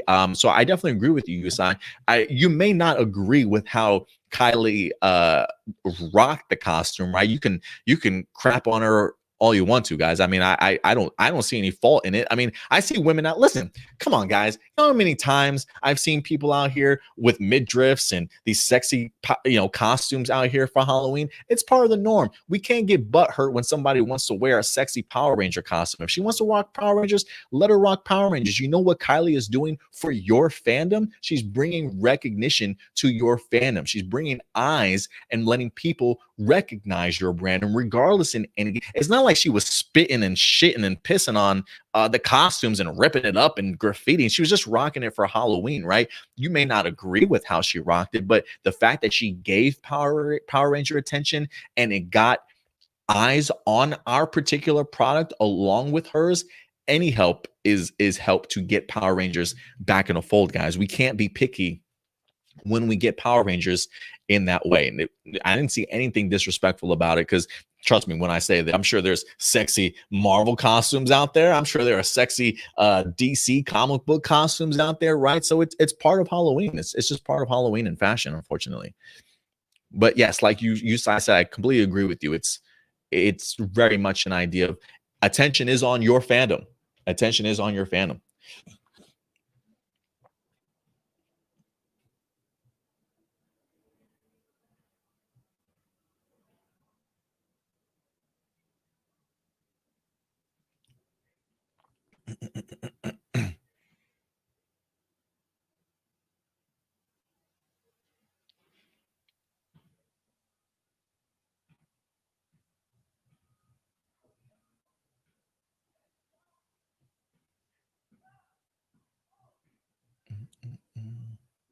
Let's see here.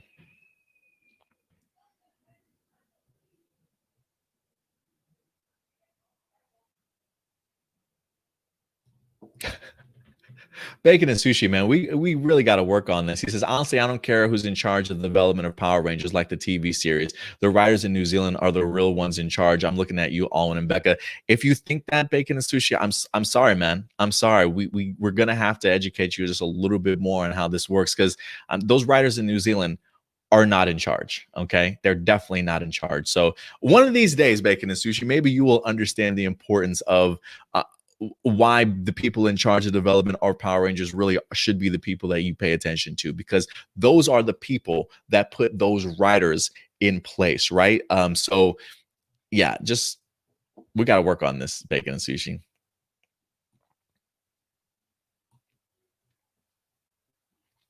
So Rob says the animated show should be for the kids, and the animated films could act as a bridge between the kids and the adults. Possibly, yeah, that's certainly a possibility for sure, Sarav.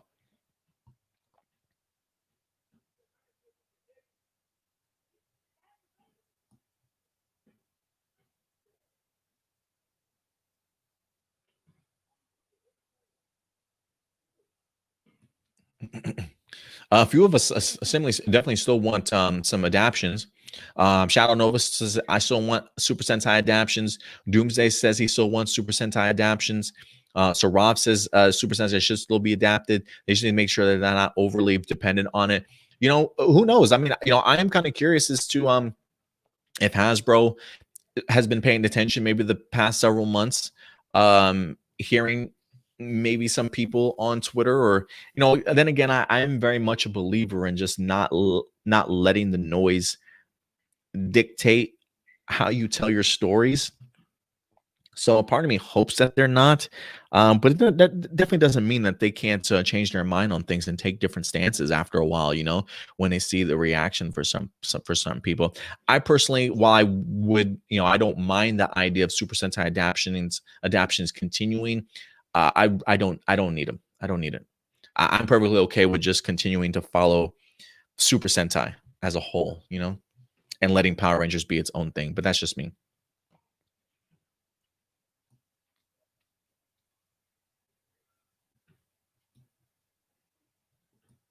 Shadow Nova says, I'm still optimistic for Q Ranger to be the 30th anniversary. Yeah, if I had to have a 30th anniversary season adaptation, Q Ranger would definitely be it for me, man. I really want to see that.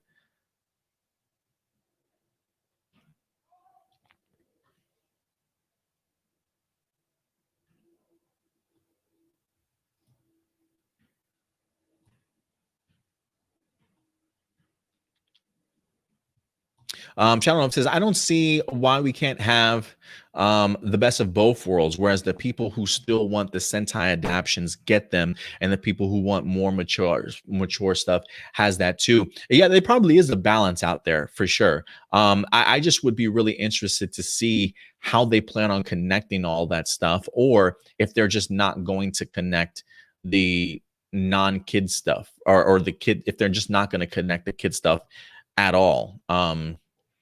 But I do think that there a world? Yes, there is definitely a world where we can definitely have both. That's definitely not out of the question at all, Shadow Nova. But when you start talking about connected universes and stuff, it does make me wonder. I mean, I guess you could still try and pull it off if you definitely wanted to. Yeah, so it definitely is a world out there, Shadow Nova, where we can have a little bit of everything, right?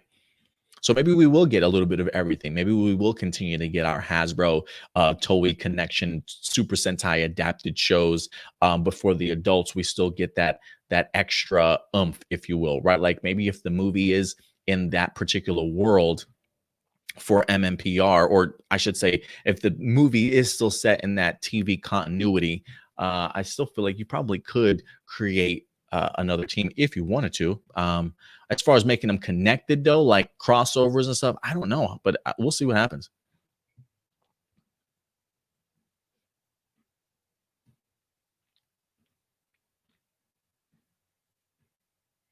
Thank you, Shadow, for clarifying that. Kai is Hawaiian, so thank you for that.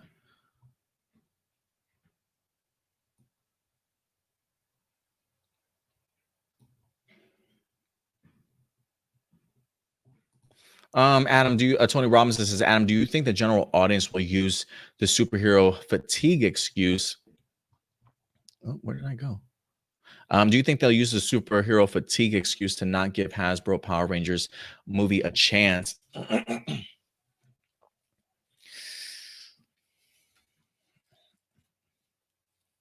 I don't think there. I mean, I definitely don't think that there's a superhero fatigue excuse, because honestly, if you ask me, I think this year in 2020 has given us that rest.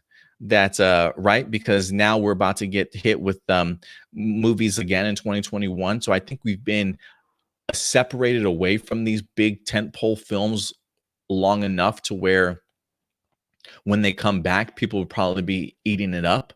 So no, I don't think I don't think it'll be an excuse. If anything, if people don't give Power Rangers a chance, maybe it'll just be the idea of like, if they don't give it a chance, maybe it's because of the fact they're like, man, Power Rangers is still around. Like I didn't even know Power Rangers was still a thing, right? Like Power Rangers was so 90s. Maybe that type of mindset, but I don't think it would be superhero fatigue though. But I definitely see what you're getting at for sure.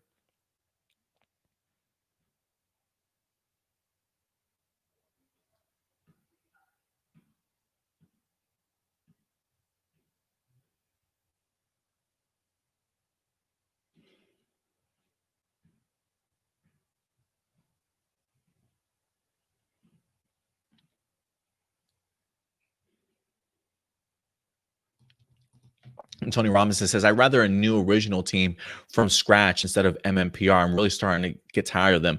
Are you getting tired of the MMPR team, or are you getting tired of just that, like the theme, right? Because my thing would be, if we get an original team, like an original cast, new characters, right? Joe, Bob, Billy, whatever, Joe, Bob, Candace, whatever. I don't know. Like if we get a new team that picks up the MMPR mantle, um, can we really be tired of it, or are you just tired of like the actual team, not the characters, right? Because if we do get ourselves a brand new cast of characters and they do pick up the mantle of MMPR, I mean, it's different personalities, different ways that they've gotten their abilities, right? Different stories and family dynamics and stuff, right? So it definitely would be different. But so I'm wondering if the fatigue is because we're the MMPR, Jason, Billy, Trini, Zach, and all those, all of them, or if people would be open to the idea of MMPR coming back if we actually had new characters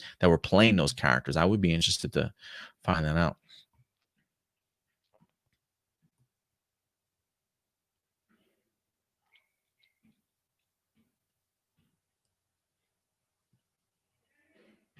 Let's see here. Yusai, he says Hasbro had a decent level of success with Transformers, and by decent I mean great box office. Really terrible level of films. However, I think they can push this brand with more original content. They probably can. I think the more original content would certainly help. But again, they also had the help of Paramount. Now that they're not going to be there at Paramount when it comes to Transformers, um, or at least when it comes to Power Rangers, I will be interested to see what happens.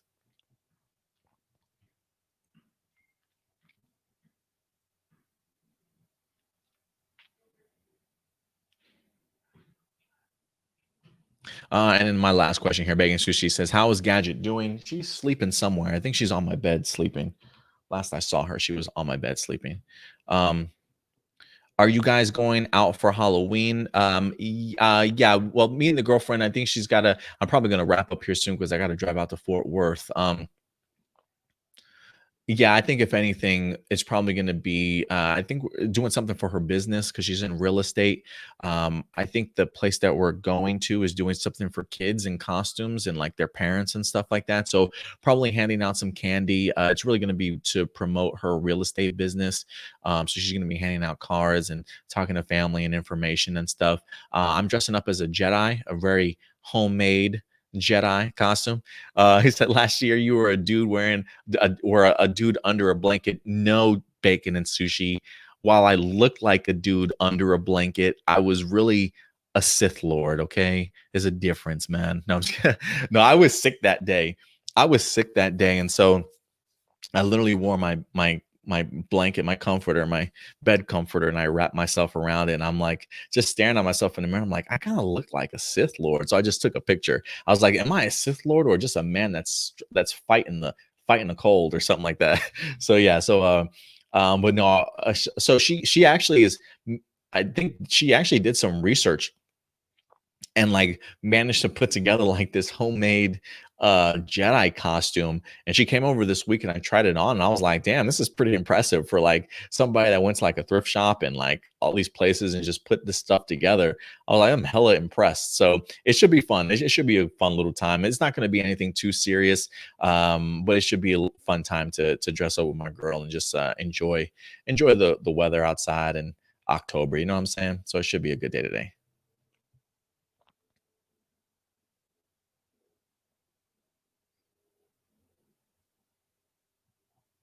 And then Tony says, Adam, I can see what you're saying. I can see Tommy and the gang giving their power coins to new people. Yeah. And then just, we have a brand new team of MMPR and they go off and they establish a brand new series with the whole new team. Who knows, maybe an updated costume also, but still representing at least the motif and the theme of Mighty Morphin Power Rangers. I think that would be pretty cool.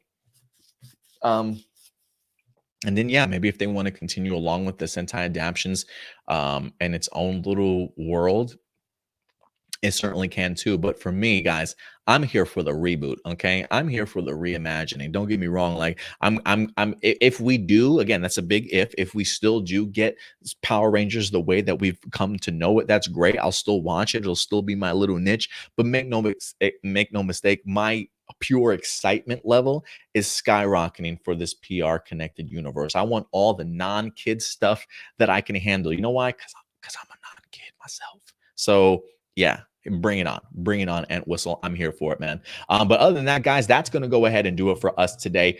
Pushing almost 3 hours, man. We talked about it, and you guys are troopers for sticking around as long as you guys certainly did today, man. So thank you very much, guys. We had a ton of news this week, so I'm glad that we were able to tackle majority of it today. We will have our Sins of the Future review for you guys in the middle of the week, so definitely look out for that. Of course, we got Toku Tuesday on Tuesday with our Kira Major review, Common Rider Saber review, and of course we've got our Go Buster reactions throughout the week for you guys on Tuesdays and Thursdays. So certainly go ahead and look out for that. And don't forget, guys, remember, if you guys have any live viewer questions that you would certainly like to have answered or talked about on next week's episode of A Plus More Phenomenal, go ahead and submit your questions over anytime. A Plus More Phenomenal at gmail.com. Again, that's A Plus More Phenomenal at gmail.com. Again, if you have any questions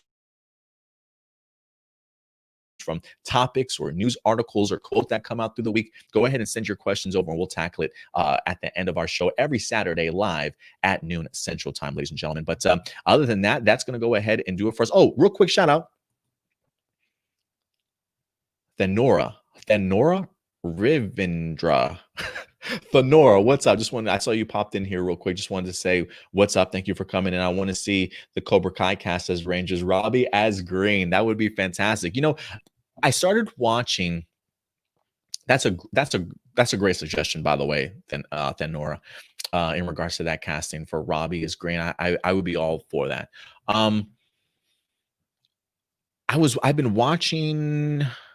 What show am I The Queen's Gambit on I'm probably going to do a video here pretty soon. I did one a couple years ago about my fan casting for Power Rangers, but that video has since been deleted. So I may do another fan casting video for this upcoming movie. After seeing some things that Jonathan Entwistle has done, I literally have been sitting back and watching The Queen's Gambit with Anya Taylor-Joy. She's like 24 or 23 years old, but she's playing like a girl, and it's like a range from anywhere the age of like 15 to like 19 or something like that, right? So anyway, it just got to me thinking like maybe I should do a fantasy casting for the upcoming Power Rangers movie. I did one a couple years ago. So I may just pick some brand new actors to kind of put in those roles and see what happens. So I may do that here within the next couple of weeks. So definitely go ahead and pay attention to that. But other than that, guys, that's going to do it for us today. Listen, if you guys are also into Marvel, DC, television, or anything like that, big movies, every Sunday, guys, we go live at 11 a.m. Central Time on our other YouTube page, A+ Hero Reports. You can find this there also. Again, we're going to be going live tomorrow at 11 a.m. Central Time, so definitely join us then. But other than that, that's going to do it, guys. So thank you very much for joining us. Enjoy the rest of your weekend, ladies and gentlemen. We always appreciate you spending your weekend with us, and we definitely look forward to it the rest of the week. So in the meantime, if you haven't subscribed, hit that subscribe button, hit that bell notification, and that thumbs up, guys. Give us a big old like. And if you want to further discuss any of the topics that we talked about today, feel free to go ahead and do so in the comment section box below after we wrap up, and we'll continue our discussion. So until next time, guys, do me a big favor, though. Take care of yourselves, take care of each other, and keep it A+. I'll talk to you later. Bye.